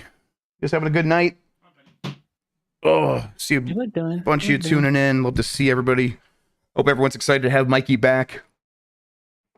I don't know how I did the Wario auto tune there. The reality is I don't really have good control over my face and what it does and how I say things. What's that? Sorry, I was checking the next on. Whoa, hey, whoa, hey, alert! Everybody, whoa, stop the presses. Fish and Love has got a second date on Thursday. Let's fucking go! Let's go! Congratulations, Fish and Love. I love to hear that. Here. The thing with me, Fish and Love, is I think I am in like the immediate term when people first meet me. I think they could be pretty impressed, and then it's just all disappointment after that. And and so anytime you're able to pull out a second date, that's a big win. Definitely pulling for you. Go. Good job. Oh, Cody Clements submitting some article ideas to hard drive. Good luck. Hope to see your byline there. That'd be fun. Yes, they did talk about Dave the Diver. I just didn't pay attention to it. You talking about They're us? in the next investor relationship. Oh, yeah. I'm sick in the brain for Dark Raiders. Okay, they show like a pre-alpha footage. Christian, and I'm kind of sad. Listen, I'm asking you, but I'm not asking you because of where you're from. I'm asking you because you're my friend. All right, is that clear? Yeah. I want to wear more clothes that look like that Southwest. Maybe is it Aztec style? Let me just post a picture. Mesopotamian kind of like, yeah, that Southwesty, like I associate with like Arizona and New Mexico, but it's definitely from cultures that are not mine. How much can I get away with that? That might be a better question for Sean, to be honest. Right. He's more rooted there, but I think ponchos are okay. Yeah, I think like in chat, I see it. Yeah, I see it. We need to see it though. Okay, well, let me see if I can keep getting. We need to see it, but like I think like a poncho, you'll be all right with a poncho, especially up there on the call. Yeah, it's definitely like it's outerwear. If I can get away with wearing more Southwest inspired clothes, like there's sort in of Ohio, nah, there's none of that here. Well, I'm going to be mostly wearing it in my house. I don't, but I just, no, but it'll be on camera. I won't allow it. Okay, well, Mike has spoken, everybody. Listen, well, yeah. If Mike ain't happy, that's right. That's right, exactly. All right. I think the argument, the discussion, the topic ended here. Okay. Let's Mike go ahead and bring the show back. I can't do anything else about it. Exactly. I'm not going to wear a bolo tie. No, it's not what I mean. Like, it would be like kind of a poncho, but it's mostly more of a hoodie, basically. Or like, what if a poncho became a Henley? That sort of thing. Yeah, if you could do whatever you want. Yeah, you can do that. I allow it. All right, that's what I wanted to hear. I'm the king of the Latinos. And as the king of Ohio, I also approve of this. I just I'll put it in chat. Let's see if this link breaks. Oh, that's not working. Okay, Mike, you can bring the show back whenever you want. And we're back. We got more questions here from the community. Chaos Buckaroo says, "Howdy, Jeff. Stuffed my turkey, Grubb, and Mike. Pivotal case in maritime law, Minotti. Black Friday is coming up. Do either of you have any horror stories of working or shopping on Black Friday?" I have done Black Friday shopping very little. I don't even really remember anything crazy happening. I mostly just take it easy on that day. How about you, Jeff? Steph and I would go Black Friday shopping a bunch in the period like 10 to 5 years ago. Why don't you just steal TVs like you did before? Why it turns out that Black Friday's just like stealing TVs. The deals are so good. Wow.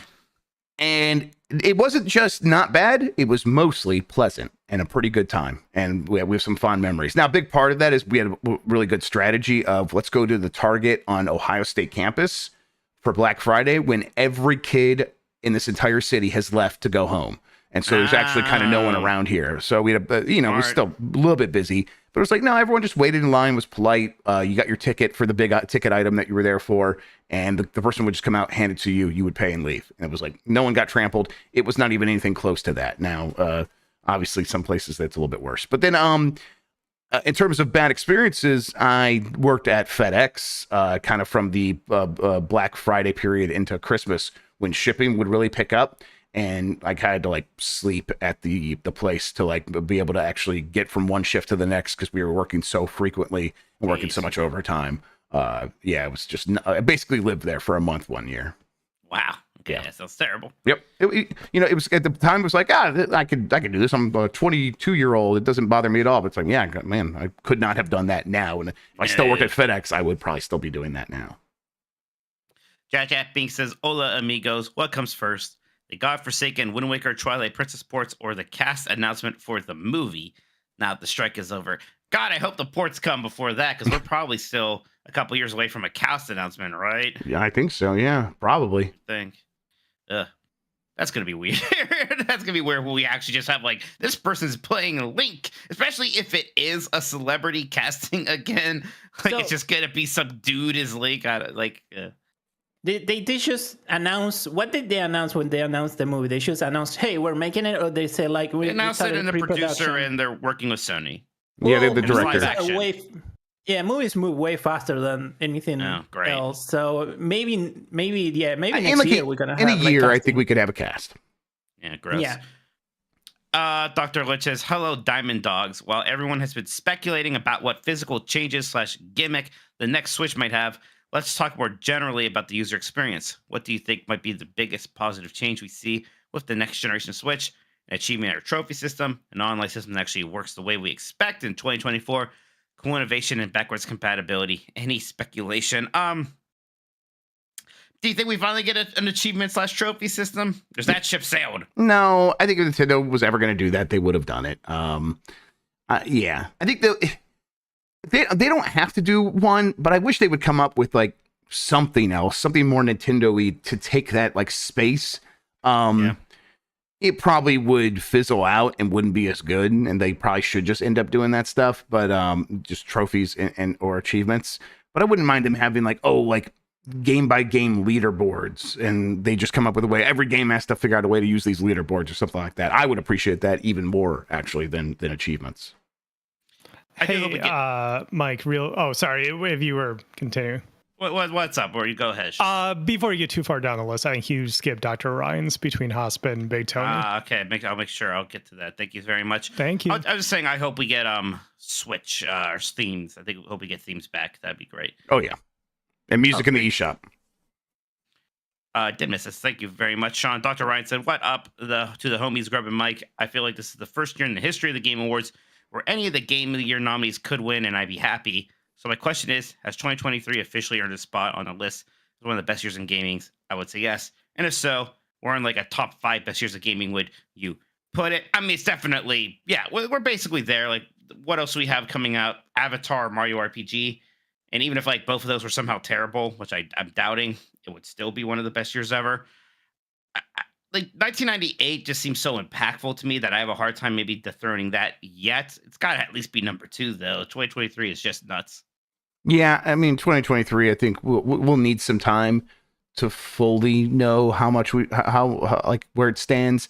But like looking at it, it's like it's hard to see how this isn't up there in the top 2 or 3. I think it's definitely in the top 2 or 3. And I think people will have their favorites, but I think anyone who's kind of growing up with gaming right now and is playing a lot of these games, that for them, it's like, well, there won't even be a debate. 2023 will be their best gaming year ever. Mike and Bruce says, Mike is doing super chats about Resident Evil 4 and kind of funny. Oh, that's true. I was doing that. Yeah. I think I was watching when I think it was Blessing and Andy were talking about it. I think they were going, not throwing too much shade at Resident Evil 4, but they're like, because they wanted Final Fantasy 16 in, and they said maybe that's Resident Evil 4. So I had to send a super chat saying why Resident Evil 4 was amazing because I'm psychotic. Did you tell them that it should have been as good or better than Resident Evil 4?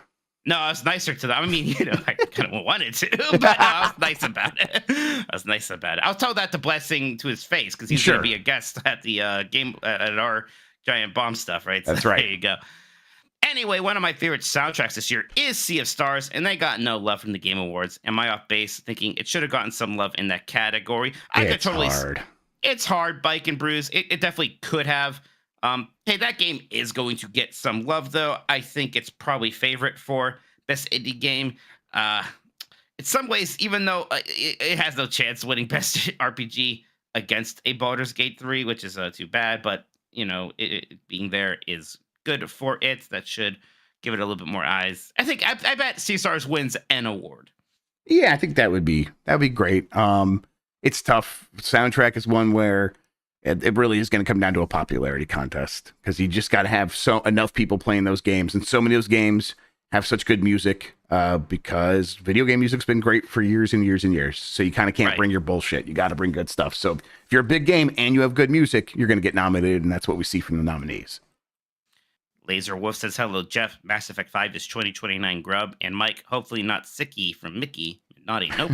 I got both my vaccines. You got both your vaccines in one day, you crazy son of a bitch, I heard. Yeah, I did. I thought that was pretty normal. But everyone, like, I would talk to people, they kind of had the same response as you. It's like, oh, that's a lot. And the pharmacist didn't seem to think it was too much. So I think I mean, you can do it. It just does wear you down for the next couple of days. It wore me down for a good 30 to 36 hours. I was like, oh, I should be better at least by a day later. And then 24 hours went by and I was like, I'm still kind of fucked up. This sucks. So yeah, it took a little bit longer, but I was backing at it in no time, basically. After not playing fighting games since I was young, I've always wanted to get back into them. I've been playing Mortal Kombat 1 and have been having a blast. What other non-platform fighting games are fun for people who need to play on easy, like me? Oh, yeah, check out Street Fighter 6 for sure. I think that one. Yeah, go ham. Sorry, this is my place. Go ahead. Yeah, we get it. Go do your thing. Yes, play Street Fighter 6. Do play it on modern if you have trouble doing motions, because the motions in Street Fighter are very different from Mortal Kombat. Just play modern and do all the tutorials.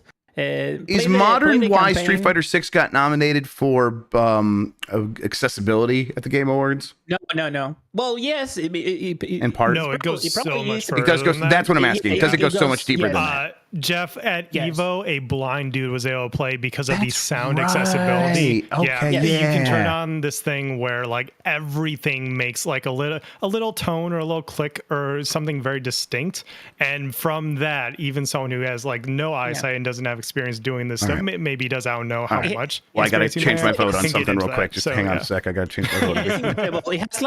It has this sound setting that you can turn on that will do a small bim bim bim bim, and it will increase the sound depending on the position of the opponent, and it's really really really good. So yes, play Street Fighter 6 is great. Play the campaign. It teaches a lot of basic stuff about fighting games, like punish stuff, how to the neutral, how to play footsies and that kind of stuff. So yeah, go have on Street Fighter 6. That too. Yep. All right. Teriyaki Blue says, good evening, big dogs. Here's a scenario. Jeff Keighley calls you and says they need another category for the VGAs, and he only trusts you to come up with it. What category do you create, and what nominations do you put in? Personally, I think a dedicated puzzle game category would be nice. When people would try to yell at me about Resident Evil 4, they'd say there should just be a category for remakes. And I agree. There should be a remakes, remaster category. Of course, those games would also still be eligible for Game of the Year. Right? It's like the best animated movie category. It's not animated movies still get nominated for Best Picture if they are that good. But there are so many remasters and remakes, and it is a skill that should be a category by now. Yeah, I think I mentioned this somewhere else today, but yeah, I think I would put best game design, so that the literal designer of the game can come up on stage, or the design team can come up on stage and accept it. That would be my biggest note right now for the TGAs, is focus more on the people responsible for making the games, so it's not Doug Bowser coming up 4 times accepting for all these different games that he really didn't help make in any real way. Sure, right, exactly. Screaming Madness says, hello, Jeff. Pikmin 4 deserves better Grubb. And Mike, haha, Pikmin 4 died, so Resident Evil 4 could thrive. Minati got a basic Game Award question asking what you think are the biggest snub and surprises. Biggest snub to me was no F-Zero 99 love for best racing or best multiplayer, even though it barely got any reviews. Biggest surprise was despite Hi-Fi Rush getting no Game of the Year noms, it still got 5 noms. Yeah, I am happy Hi-Fi Rush actually got some good amount of nominations. It got some love. And I hope it picks up a win somewhere. Best art direction might be a good one for that. Yeah, no F-Zero 99 love at all. Hey, It's don't look a at me. little rough. I mean, I can't say what I voted for, but I'm saying don't look at me. Right. It's like, there's a whole racing category. You told me that we had 5 other We racing did not. games. No, we definitely did not have not. 4 other racing games better than that. Right. So I do think that Octopath Traveler 2 is the only one that really stands out to me as some kind of big snub. I don't want to say like anybody didn't deserve best voice acting. I like Shadowheart's voice acting a lot in that game. There's this weird kind of like, I don't know, whisperiness to it. That's good. But there's a lot of good voice acting in that game. Mike got his ASMR set off by Shadowheart. Yeah, I think so. Just a good voice. Just a very good voice. Yeah. But I don't know anything else for you, Jeff, for surprise or snub? Not really. We talked about it. Pikmin 4 is going to be the one that's going to maybe stick in my craw a little bit. But again, I get it. What do you think about the Harry Potter thing? I don't think about it. I don't get why people thought that had like such a good chance of getting nominated. Again, it's like, yeah, okay, maybe a lot of people played it. But like being good for one of those and actually being able to like hang with the games this year are 2 very different things. Come on. I think that's right. Next one here is from Shoji Kodo, who says, "Hey there, doggy dudes. Who would you guys cast in a live-action Zelda movie? I think Danny DeVito could make for a good Kapora Gabora." Somebody said Billy Crystal once, and now that's all I can think about for every role. There's a bunch of like old 80s comedy. I want like Steve Martin Short, Dan Aykroyd. Right, bring back Jeff Candy or whatever his name. Yeah, right. Like, I just heard he died. Oh well, we're going to try to get him anyhow. Try to get him anyways. We gotta get him anyways. Get your hot dogs. Yeah, I don't know. No, I don't know. Somebody posted a picture of some actress like, this is the only choice for Zelda. I looked at him like, yeah, I guess that person looks like an elf. So sure. I mean, are they a good actress? Christian, what's that Argentine lady? Anya Taylor-Joy. Yeah, get Anya Taylor-Joy. She played Princess Peach. Yeah, she's Peach. She's already Peach. Why not? Yeah. Why not? Sure. Okay, let's go. Another coronation of glory for Argentina. Actually use the cast from the Mario movie. Jack Black should be canon to her. Listen, that's not too bad, actually. He would kill it. Listen, that means Chris Pratt as somebody. I don't know if it's Link. Is what it means, I think. Can we remix it at all? Could it be Charlie Day as Link? Yeah. Okay. Then Chris Pratt can be who's that? The evil Luigi who works at the station. Sure. Yeah. Man, that's really good. There you go. Bruce. He would be Bruce, though. To be clear. Oh yes. Oh god, that was something else I heard on. I told you I have a sickness where people make a factual mistake because I like to know things. Somebody said Bruce was from like Twilight Princess or something on a podcast, and I got upset. Sure, that's upsetting. Very interesting tangent, Mike. Let's move on now. Cool story, bro. Don't the Prime 84 says, "Hey Jeff, my aging millennial body won't let me hold the Switch for more than 5 minutes without suffering pain. I have a GolaKit controller on the way, so I have something more ergonomic for playing docked. But have you come across any good quality third-party controllers I can use on the Switch when playing handheld?" I do want to say before that, like, if you can't hold the Switch for more than 5 minutes, you should probably see like somebody about your wrist stuff. You need to, you got to get those exercises in there. Let's assume that they already are doing that, though. In that case, I like the stealth grips. When I was the one I got for the Steam Deck, they make something for the Switch. But most recently, I've been using. I can't remember if this is from who's the company that made the GameCube controller for the Switch, Mike? Do you remember the name of them? Nyko or something like that. Something like that. I have it here. It's got I see the logo on it. Something with an N though, right? Yeah. Okay. Yeah. God, I can't remember that. I think they have a pair of like clear plastic controllers that just snap right on, similar to Nixie. Thank you, Nixie. Adam. Yes. And those have lasted pretty long and have been pretty comfortable. And I like those ones that snap on a little bit more than like putting on the Switch condom or whatever and having it like add grips to the Joy-Cons. Because the Joy-Con aren't great anyhow, so why not just upgrade the whole thing? And that's what I've been doing. Crouching Kringle Hidden Krampus says, if you ran a charity for 10 years and pocketed the money, where would it go and why would it be a Disney cruise? I think I would just like giving money to my friends. I'd probably just give that money to my buddy Gerard. I would. He didn't pocket the money. Let's be clear. I'm not going to be sued for slander like Dick Zerdo, who is like, he pocketed the money. It's like, that is not what happened. No. So, yeah. No slander on this podcast. No, we have not talked to Gerard. Hey, he fucked up though, still. I'm not going to be like, oh, you're defending your friend. I am. He's a nice guy. I know he just did a dumbass boo-boo. Like, he just fucked up. Like, yeah, and it's pretty easy to fix because the money's still in the bank account. So as long as if the money gets in the right place in the end, kind of no harm, no foul, in my opinion. Whatever you want to be mad at him, go ahead. Super Boppy RPG says, woof woof to my dogs. Why wasn't Super Mario RPG nominated for Game of the Year? I thought we all agreed remakes are allowed. This one got snubbed. Can you say rigged? Bullshit even. Nintendo bias much?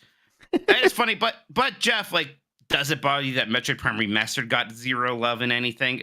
Or you get it? I think we all get it. Remakes shouldn't count. Of course. I never thought that was a possibility. And I think I actually do kind of think remasters shouldn't count. Now, like, they'd have to... If a remaster is going to count, it has to be making of Karateka, where it's like, oh, they're doing all this extra stuff and turning it into a historical piece. Does it bother you that got nominated for nothing? Yes, but I also understand why, because almost no one I think that game did all right, but almost no one really played it. Right. And Atari 50 I think got some love last year. It'll be interesting to see what happens if they use that format for a slightly more important game. You know, like I'm a little embarrassed to say, but also like maybe this isn't that rare. I know a lot about video games. I never really heard of Karateka before, Jeff. To be honest, it was, obviously it literally is the proto Prince of Persia, using the very similar technology from that same guy. I think I heard about Karateka because I think it's one of Gersman's favorites. So I think he's talked about it on a few things here and there. I think maybe streamed it a couple times, and then I went and checked it out myself. And this is it's like, what if Prince of Persia was a kung fu game? And that's pretty cool. And I don't know. I think even if you've never touched it, never heard of it, that documentary video game is so well done.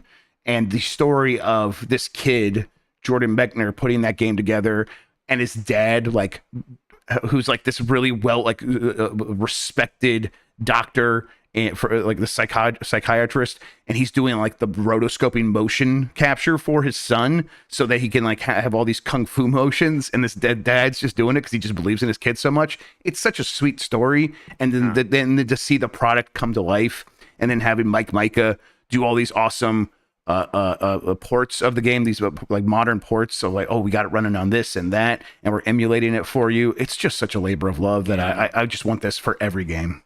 I probably should check this out. It's worth it. Do our thing. Yeah. Jump Matt says, how does Nintendo keep NSO exciting now that they've announced every console they're likely to put on the platform? There are still so many games. Yeah, the games put on these things. I know like a lot of the big heavy hitter first party ones are there. There's still some they can pull from first party and a lot they can pull from third party. And it's not like, there's some rule that they can't add another console.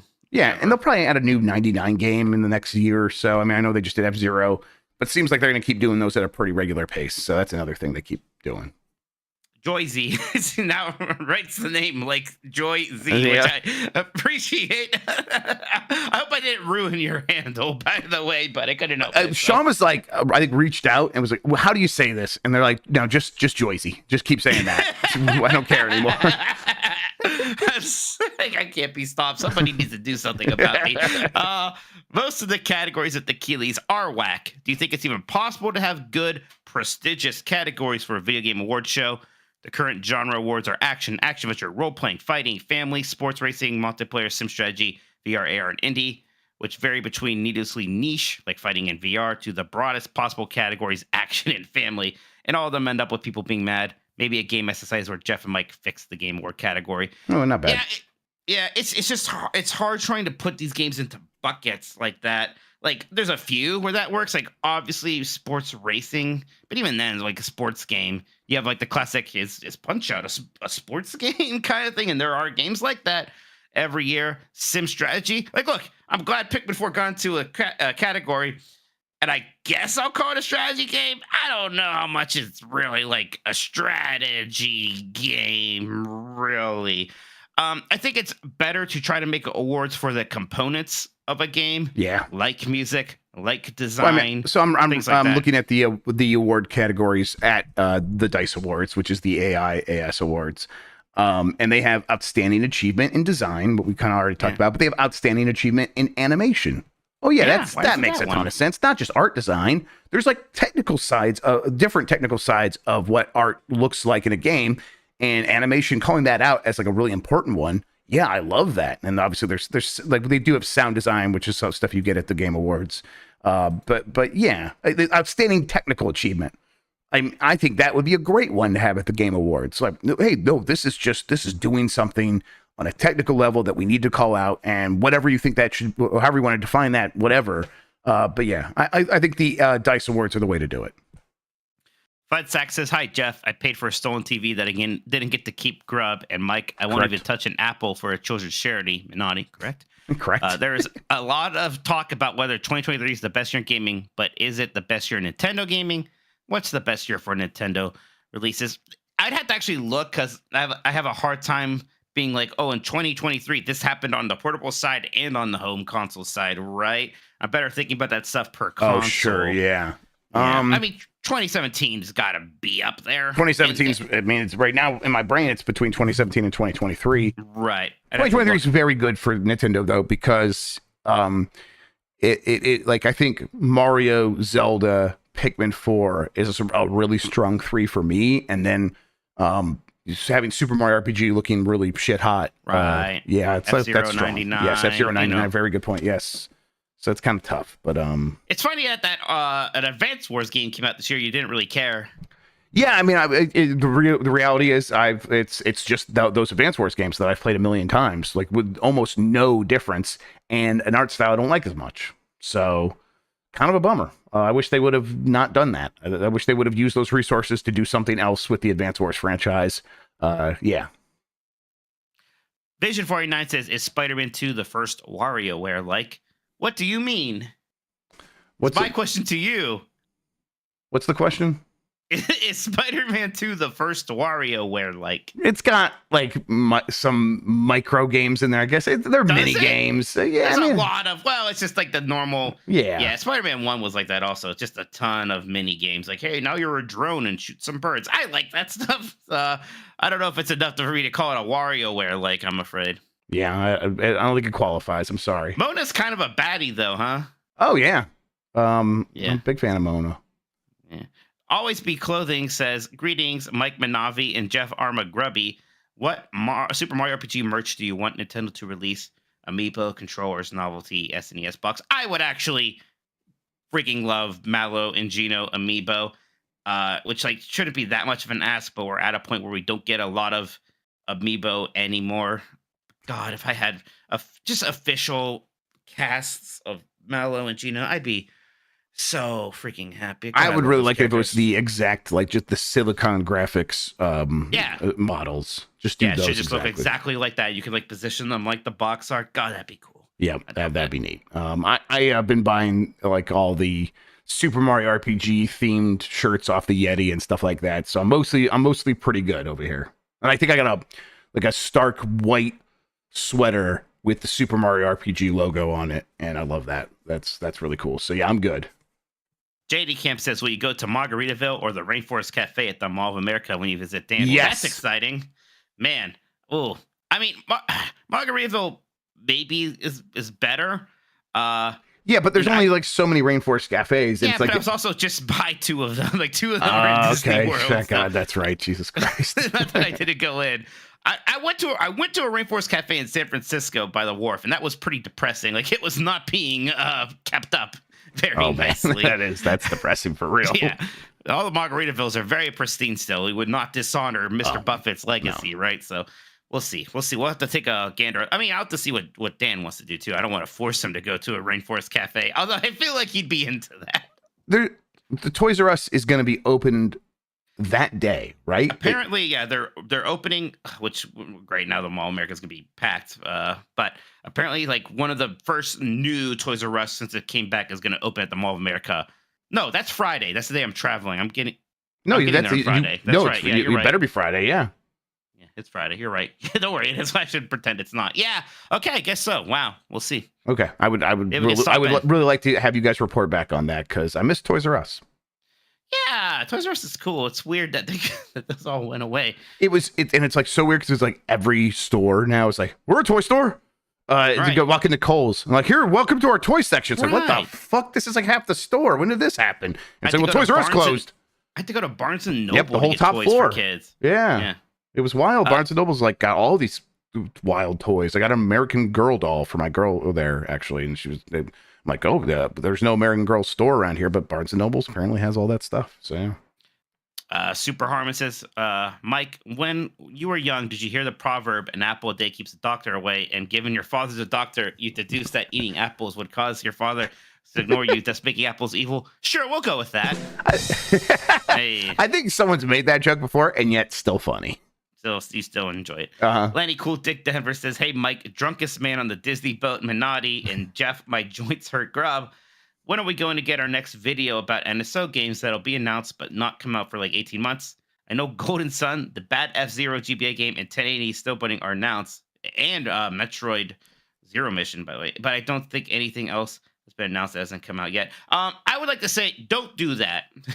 don't do that. Is Metroid Zero Mission confirmed? Yeah, it was on like that initial Jeez, thing. Man. Yeah. Okay. I'm pretty sure Zero Mission was confirmed. Cool. Yeah, someone could correct me if that's not the case. But yeah, so again, it's been like a year. Just give me Metroid Zero Mission. Like what?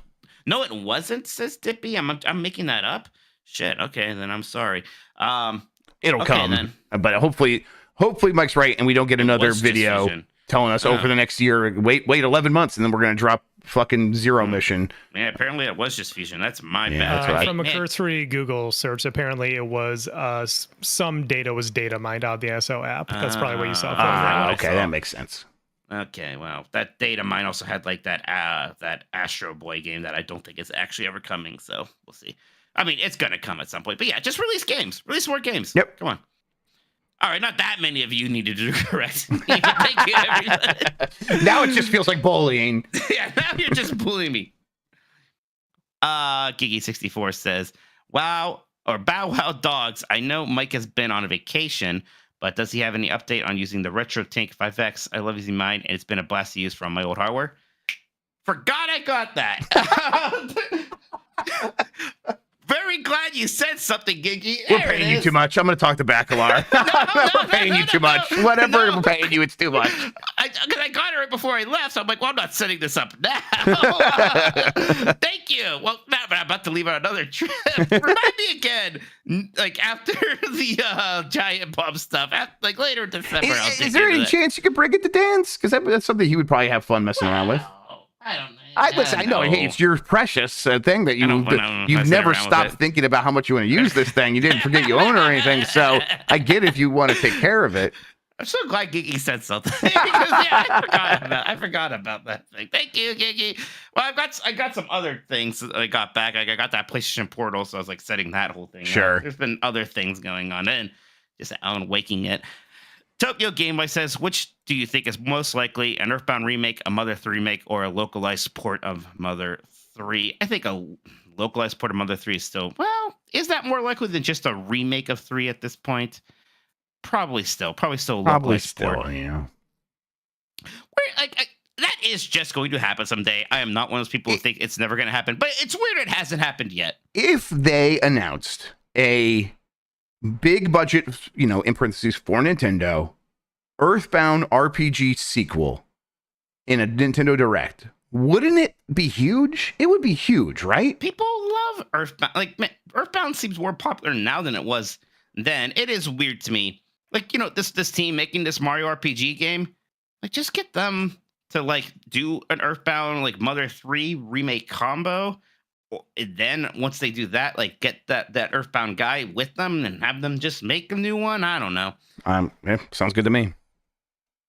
Breadfish says, "What up, dogs? Welcome back, Mike. Thank you. What's up with the Game Awards announcing the nominations about a week before their self-ascribed cutoff date? It seems really pretty stupid. Is that true? Is their cutoff date later?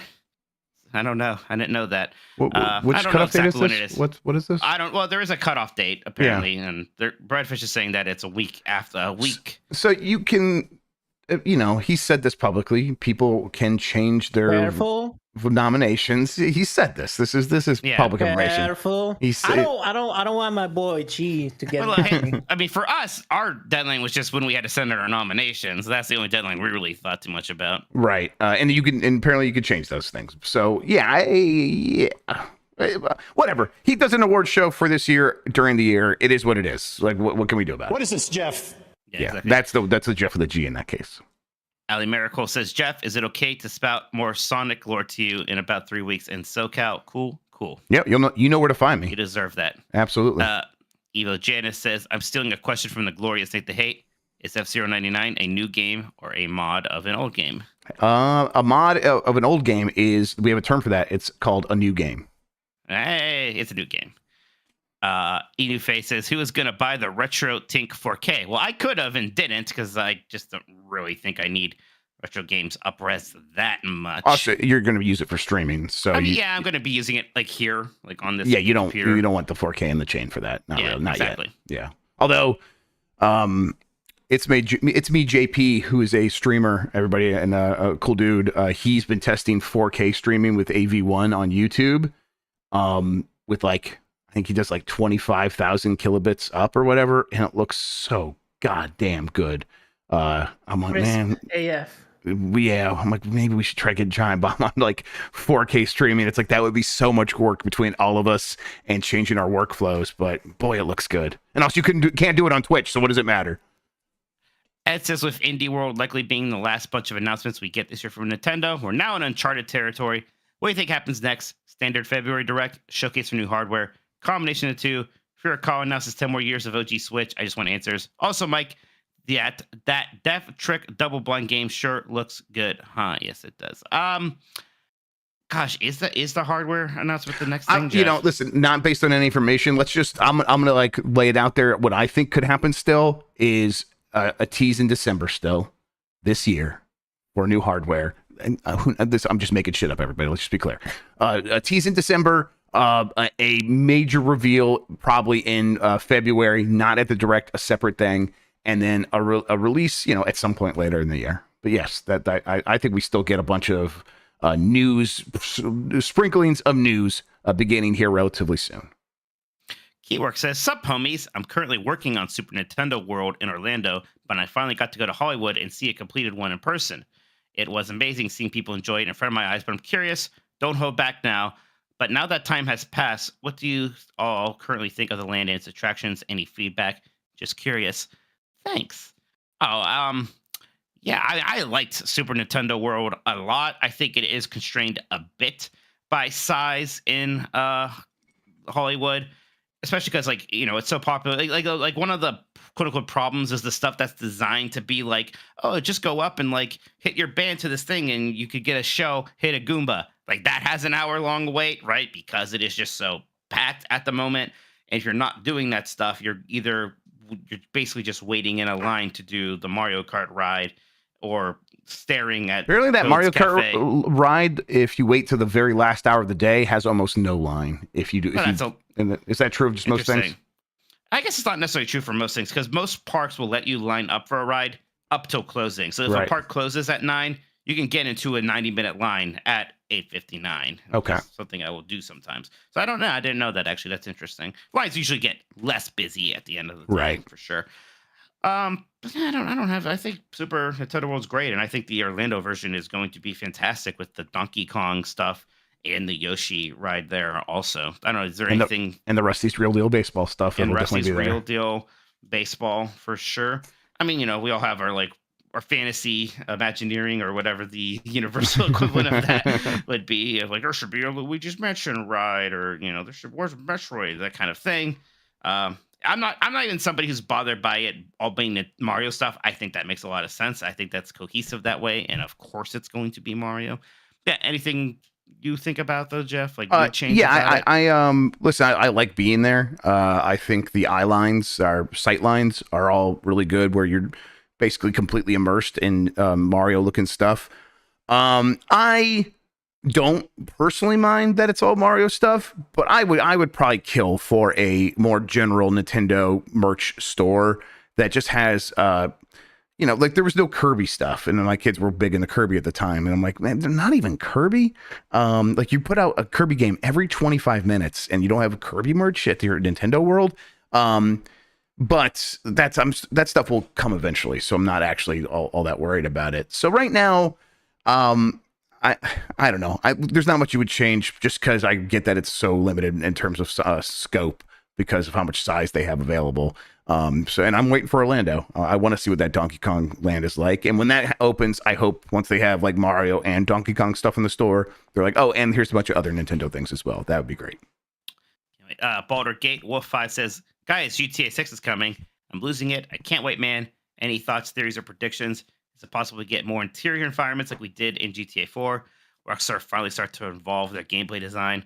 Will there be other cities in Vice City? Will the game be on Switch 2? Related note, will Switch 2 come with a fire hazard warning? I mean, I don't think about GTA a lot. It's just never really been my big franchise. And I don't know. I saw enough in the leak that I think I have a good idea that this game's going to, I think, it'll be a big Vice City and surrounding areas. I don't know if you're going to be able to like drive to Liberty City. I'm not expecting anything like that, or even like this place's equivalent of Atlanta or something, or Orlando. It'd be fun if you can go to like a theme park area, but I don't think so. I think it's just going to be a very big GTA game, and I think interior stuff, expecting more of that. That makes sense. Maybe that's something they can do more of. Yeah, I'm expecting more interiors because I think that's where open world games are headed next. Like cities being the main place you explore is going to be the purview of games like Spider-Man 2, where you're a superhero and moving through a city really fast is really cool. If you are ground level, being able to walk into an apartment building and have it feel like a living place is going to be sort of the next frontier there. I think it'll have other cities, mostly Vice City, but I think you will be going up to other cities. I mean, the game is like the code name was Americas, right? And so I think from the beginning that was the idea, and I think they'll expand on that. And then overall, I bet it's mostly going to play like GTA 5 with probably a couple of quirks here and there. Fish and Love says, "Hey Jeff and New Minotti, please tell me I'm not the only one that would pay a lot of bucks for the fucking Jeff Keighley skin in Fortnite. That shit might be the funniest cross promotion I've ever seen." Yeah, is that like there is no skin, right? It's like I don't think there's a skin. I tried to look. I look it up, and they should say like, "Go to this island and vote for this island." There's no like, Jeff Keighley skin. So I don't know. Right. Why did I just hear traffic noises for a second? Oh, you could hear that? Sorry. I hear that, yeah. Sorry, I just loaded up my file of the GTA 6 leak because I wanted to look at it again real quick. Jesus Christ. Incredible. Okay, I'm wrong. My bad. All right. Jedi Moss says this has to be the biggest evidence yet that backwards compatibility for Switch 2 is a thing from their recent quarterly report. It says Nintendo account supporting long-term relationships with our consumers, save data, purchase history, friends. We've seen this before, but yeah, it seems like they're talking about like long-term customer relationship stuff with, save data. I know some people give me some reasons why I should still not expect backwards compatibility for Switch 2 as a given, and yet I just can't imagine, Jeff. I really just can't imagine it not being there.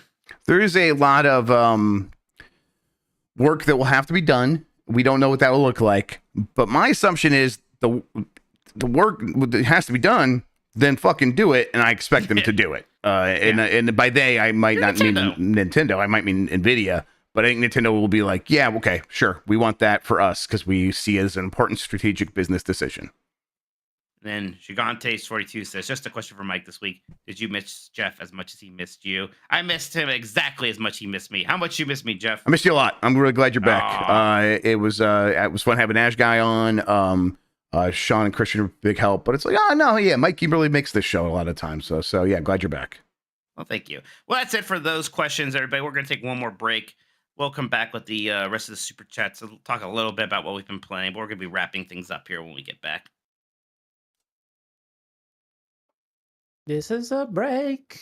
All right, we can get back into it after criticizing, after making fun of you for doing those long episodes. We're now getting close to the It's like 2-hour mark. yeah, I like when the Thursday episode decides, I'm like, okay, I'm gonna make this a quick one. I'm like, I'm not feeling tip top. I got a lot to do. I'm thinking about a lot of stuff, and of course, it's just like it really 2.5 hours. I'm like, how did that happen? It goes by fast. It's It fun goes to by do. fast. Yep. I'm not complaining about doing it for long, but I just don't think we should be doing that many two I, plus you know, hour long podcasts. I do, you know, and we'll do this conversation in front of everybody so everyone knows I'm just kind of thinking about it.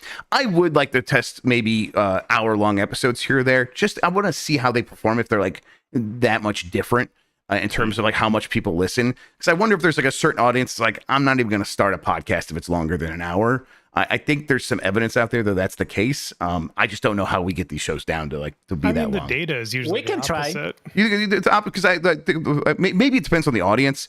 But I was there. Maybe this is like the NPR audience. There's NPR audience saying like, oh, if it's longer than an hour, the listenership drops off real hard. So it's like, okay. I forget where I heard, but it was not too long ago. Or it was they did the data, and the data was like, well, yeah, dude, the person who listens to a podcast, they just want more podcasts. Yeah, yeah. I get I think there are probably people out there that are filling time and people out there that are passing time. And if you're passing time, you probably want longer. And I know that's passing time. You're passing gas. Am I right? And Glad so to look have out you for our back, Mikey. 10-hour YouTube episodes going forward. I did one of those farts on a Halloween party, and I did it so hard I almost passed out, like one of those fake ones. Hell yeah. I think I actually I got a little lightheaded there. I don't know why that does that, but yeah, I almost passed out. That'd be a funny way It's to got to be pass blood out. pressure, like you just like do unexpected blood pressure spike or something like that. All right, let's get on with the show. Let's get back to it. I can't be. Calm down. Good. That ain't It's right. okay. Can we get AJ back? Says Cody. And we're back. Jeff, would you please read these new super chats? Yeah, I mean, where the hell did I leave off? Let's see here. Pretty dude. No, we're up. So okay, there we go. From Cranjus McBasketball, Mike, you're right. Resident Evil 4 deserves to be nominated. The haters are crazy. Yeah, you know, they can keep crying. I'm just going to keep showering in those tears. Haters are our escalators. We stand on them and they just take us higher. I love it. From Pretty Dude, I could talk about how toxic TGA makes all sides, but I'd rather gush about Hi-Fi Rush, a new niche AAA IP snagging 5 nominations, very deserved. It didn't get a Game of the Year nomination, but it is my Game of the Year for sure. I believe it's Sean's as well still, right? Sean, is that still the case? Sorry, I was doing something. What was the question? Hi-Fi Rush, Game of the Year? Second after Tears of the Kingdom. That's right. Do you think Microsoft's upset about, or not upset like they did see coming, but do you think in the beginning of the year they wanted Starfield to be Game of the Year badly? Do you think? I think at the beginning of the year, but I think by the time they released that game, if they didn't know what that game is, that's a bad sign. They needed to know what they were releasing, which is some people are going to like this, a lot of people are going to bounce off, and it's got a lot of problems. Then if they didn't realize that, they should. All right, let's see here from Jacob Bench. Mike, although you were an adult, did you watch Mickey Mouse Clubhouse? That was my childhood. So no, like I normally would not have. It was quite a bit later, but my first nephew and nieces, that show is still on all the time, and they loved it. And that hot dog song. So I saw quite a bit of. Dog. Yeah, I saw quite a bit. I liked the sequel show, Mickey and the Roadster Racers, more because it was a bit more like an it's more testosterone, more manly. Yes. More of an actual show of like a story and stuff, and not like the Blue's Clues bullshit of like how are we gonna solve this puzzle, kids? Then you stare at the TV in silence while you wait for a kid to say something, kind of a thing. But yeah. I watched a lot of that, and I like it. That hot dog song is pretty good. The kids watched a ton of it. I did not watch that before. Mike, what? There is like a Mickey Mouse Clubhouse that like Justin Timberlake was on, right? Or what was that? That is the Mickey Mouse Club. Mickey Come Mouse along Club. and sing the song and join the jamboree. And there was like an original like OG show of that, like back when Walt Disney was alive and stuff. And then there was like a rebirth of it in the 90s on the Disney Channel that newer people were on. Yeah. I just, in my head, it's like, oh, the Disney youth is what it sounds like. I don't know. I get it. I get it. Okay, sorry. You know, Mickey starts with like everybody all neat and pretty, then off the show. Like everybody here got a fucking haircut, right? Yeah. Nobody here. You're meeting dress code.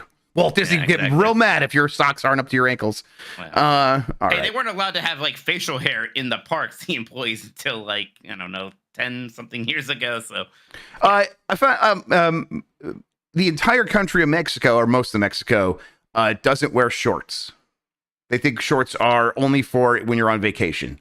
And if you wear but shorts, it's so hot. Isn't it hot there? yeah, that's what I should- said. Man, you would think just necessity, they'd be like, yeah, sure. I guess they're used to the heat, but man, ugh. Yep, that's ugh, what I said. Give me shorts. Well, no, man. I just wouldn't work. I would not work. Yeah, in I those would just be a puddle. conditions. I would just be, I'd be like, all right, Yeah. I'm gonna sit over No here and good. do nothing. All right, from El Grog, you guys still going to watch AEW Full Gear with Dan, or are you going to be streaming then too? I'm down for a Giant Bomb Wrestling watch along. So the plan is to start, stream for about 7 or 8 hours, and then stop to watch Full Gear. Probably like, just kind of hang out. And if we feel like it, maybe we'll come back online. Just no promises after that. That's all. But the only thing that's guaranteed is that section up until Full Gear starts. From T Bucket 23, Jeff, if the Michigan Wolverines football team were the game of the year game, or a TGA game of the year nominee, which one would they be? Which one's the one of Destiny? So I guess Baldur's Gate 3. Which one? Yeah. How much bear sex is there in the thing? For the Michigan Wolverines, a whole lot. Yeah. Just kind of nonstop. Absolutely. Fair. Good. All right. Let's see here from Faisal Al Fuhad. Avi Arad is producing, which means Dark Link will be the Zelda movie's Bully Maguire, and somehow Ganondorf will be Venom. Yeah, sure. Listen, I like it. Avi Arad's done a lot more than just Venom and Morbius, but who cares? Those are the ones that are come to mind for everybody now. It's Morbin time. It's Morbin time. From Shigeru Miyamoto. I just saw the trailer for the Garfield movie, and wow, what a great performance from my cool friend Chris. He will live up to the hype as adult Link. Wow. And wow. Incredible. From Burrito, for Grubb's stolen CRT television legal defense fund, it was actually an HDTV. Mike, I'm happy you are back safe. Your Four Aces story on Giant Bomb killed me. Lol. Yes, that was. I was thinking that would make a really good Giant Bomb animated. I wish I could see that as an animated cartoon. Not now for it. If you were wondering about the stolen TV thing, I listened to last week's voicemail dump truck. Yes, I had not heard that story. I was shocked. You held this one back even from me. Well, yeah, it's deeply shameful, and I've been dealing with it for a very long time. Yes. Well, of course he's not gonna say. It's not like the crime that shamed him. It's the fucking what he did afterwards. Yeah, it was. I mean, it was a complete buffoonery. It's just nonstop.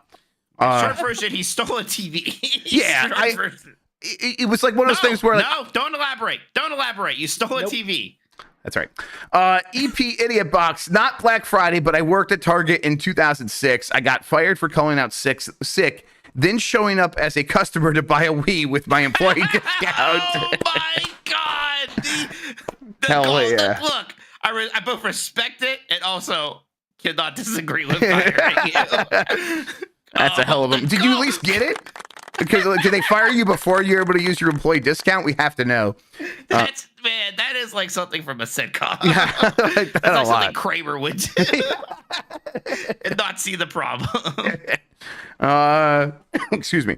From Connell Wood, why the fuck can't I buy an Ochi plush yet?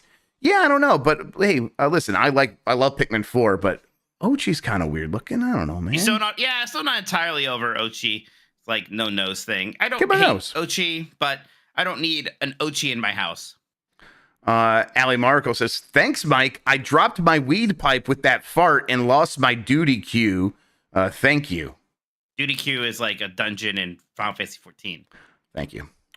Well, I thought it was I was like, why don't I understand this weed lingo that Ali Miracle's using? That explains it. I'm so sad I can't make my I'm going to call the cops jokes about weed in Ohio anymore. Epic Open World Embracer Group got 2 noms with Dead Island 2 and Remnant 2. Happy that Remnant got a nom. One of my favorite games of the year.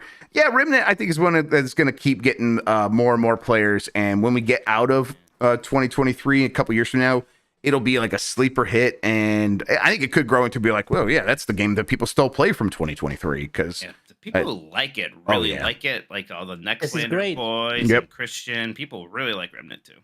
Yeah, and it's it just got its first DLC, right? Yeah, Oh. today Cool. or yesterday. That does it for the super chats, Mike. Back to you. All right, Jeff. I mean, is there anything you've been playing? I played that Tetris 99 Super Mario RPG. Hey, me too. That was fun. It's fun. I mean, I think it's the first time I actually got around to playing one of these like special events. In the past, they'd be like, "Oh, I'll do that," and then I always forget. And then the week starts, I'm like, "Oh yeah, that thing," and it's over. So I'm glad I caught this one. Tetris 99 is a very good game. Very fun. It is very hard for me to get top 20. Yeah. That's what I played. That's what I played on the trip. A lot, like every night, I would usually like spend a half hour in my comfy Disney bed listening to something from like what you guys were doing and playing Tetris, and that was very relaxing. But yeah, first I finished Tetris Effect, which God, that's a good OLED game. Oh yeah, Journey definitely. mode, a lot of fun. That last level took me a bit. The one you have to like clear 99. Yeah, lines, it gets was challenging fun. for sure. I think so. But yeah, Tetris 99 still pretty hard for me. We got to get some lessons from Bailey maybe because she does that on her stream and it's incredibly impressive. I won once, top 10 every time. and it's such a God. Everything has to be working right. Your brain has to be looking at not just the next piece, but like the next 3 pieces, while also placing your pieces. And you got to be minding like who you're attacking and who's attacking you. And so it's that you need to be multitasking and having like pretty decent working memory. And that's such a weakness for me that it's like I have to build up that skill as I'm playing over and over by playing match after match after match. And I did get a top 10 yesterday or the day before whenever I was playing. And it was just like barely top 10. And it's like I was getting into a little bit of the zone. It's like, oh God, this feeling of just absolutely being tapped into what the game is requiring you and actually meeting it at that level. And then one thing goes wrong, and it was just over like that in a blink of an eye. It's God, what a punishing game. Tetris is a game that people have been playing. Now, some people have been playing nonstop since the Game Boy game came out, and I think most of them now are playing Tetris 99. It seems like, and so you're just playing some of the most brutal 60-year-old moms who've been playing nothing but Tetris their entire lives. And I'm like, fuck, okay, all right, I just don't have the skills to go up against all of you. I like that. I like being thrown in the deep end. The Switch has been such a good Tetris machine because in the very beginning we had that Tetris Cross Puyo Puyo game or whatever it was called, which was actually one of my favorite early Switch games. That was a lot of fun. Yeah, it was a standout. Yeah, that was good. And then I mean, Effect 99, lots of good Tetris stuff. Yep, definitely. I wish they'd do a port of Tetris DS, and then we'll be good. But yeah, I'm really excited for Mario RPG, and I played a little bit of Star Ocean Second Story. That looks really good, right? It looks. It's not. It is the 2D HD thing, but it has a more dynamic camera than you usually get in those games, so it looks really pretty. The combat in Star Ocean 2 has always been good, so I want to play more of that.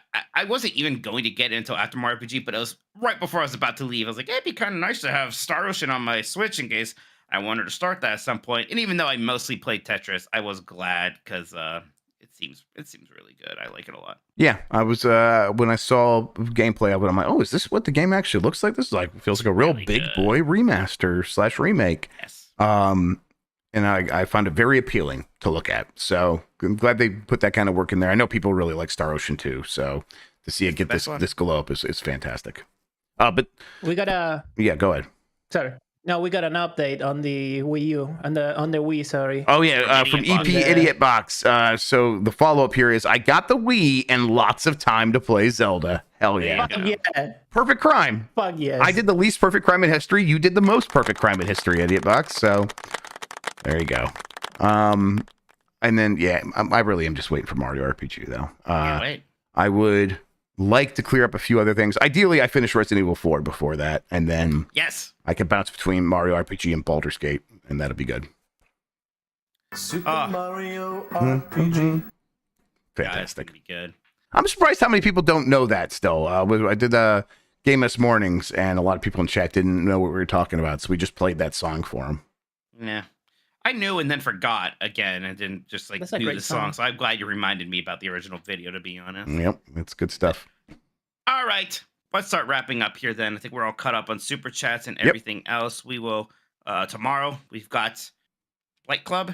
I'm Grubbin. Thursday, we got Game S Sides. We'll get back to a Game of the Year thing. I forget what year we were on last. I think we'll be doing 2007, actually. Yeah, that sounds right.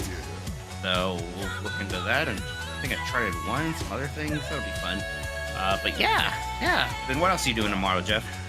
I'm playing Alan Wake 2. I'm busy nonstop tomorrow, actually. So, yeah, but Alan Wake 2, and then we'll get right into Blight Club after that. Game Mess Mornings, look out for that. Sean's going to be on there tomorrow, actually. Hell yeah, I am. So Sean's going to be guesting on Game Mess Mornings. Should be a good time. Okay, cool. Yep. So tune in. Just go hang out with us in Giant Bomb. And again, tickets will be on sale soon. Follow Giant Bomb on Twitter. Join the Discord, discord.gg/Giant Bomb for details about that. And if you're going to be in the Los Angeles area, please show up. I'm looking forward to this so much, and we just want to show off what we've been working on. So, and if this works, we'll do a lot more of it in the future. Bye, everybody. We're coming. We're coming. I don't like hearing my brother say that. We're coming. Stop They it. are going to come for Zelda. We're coming. How do I delete things?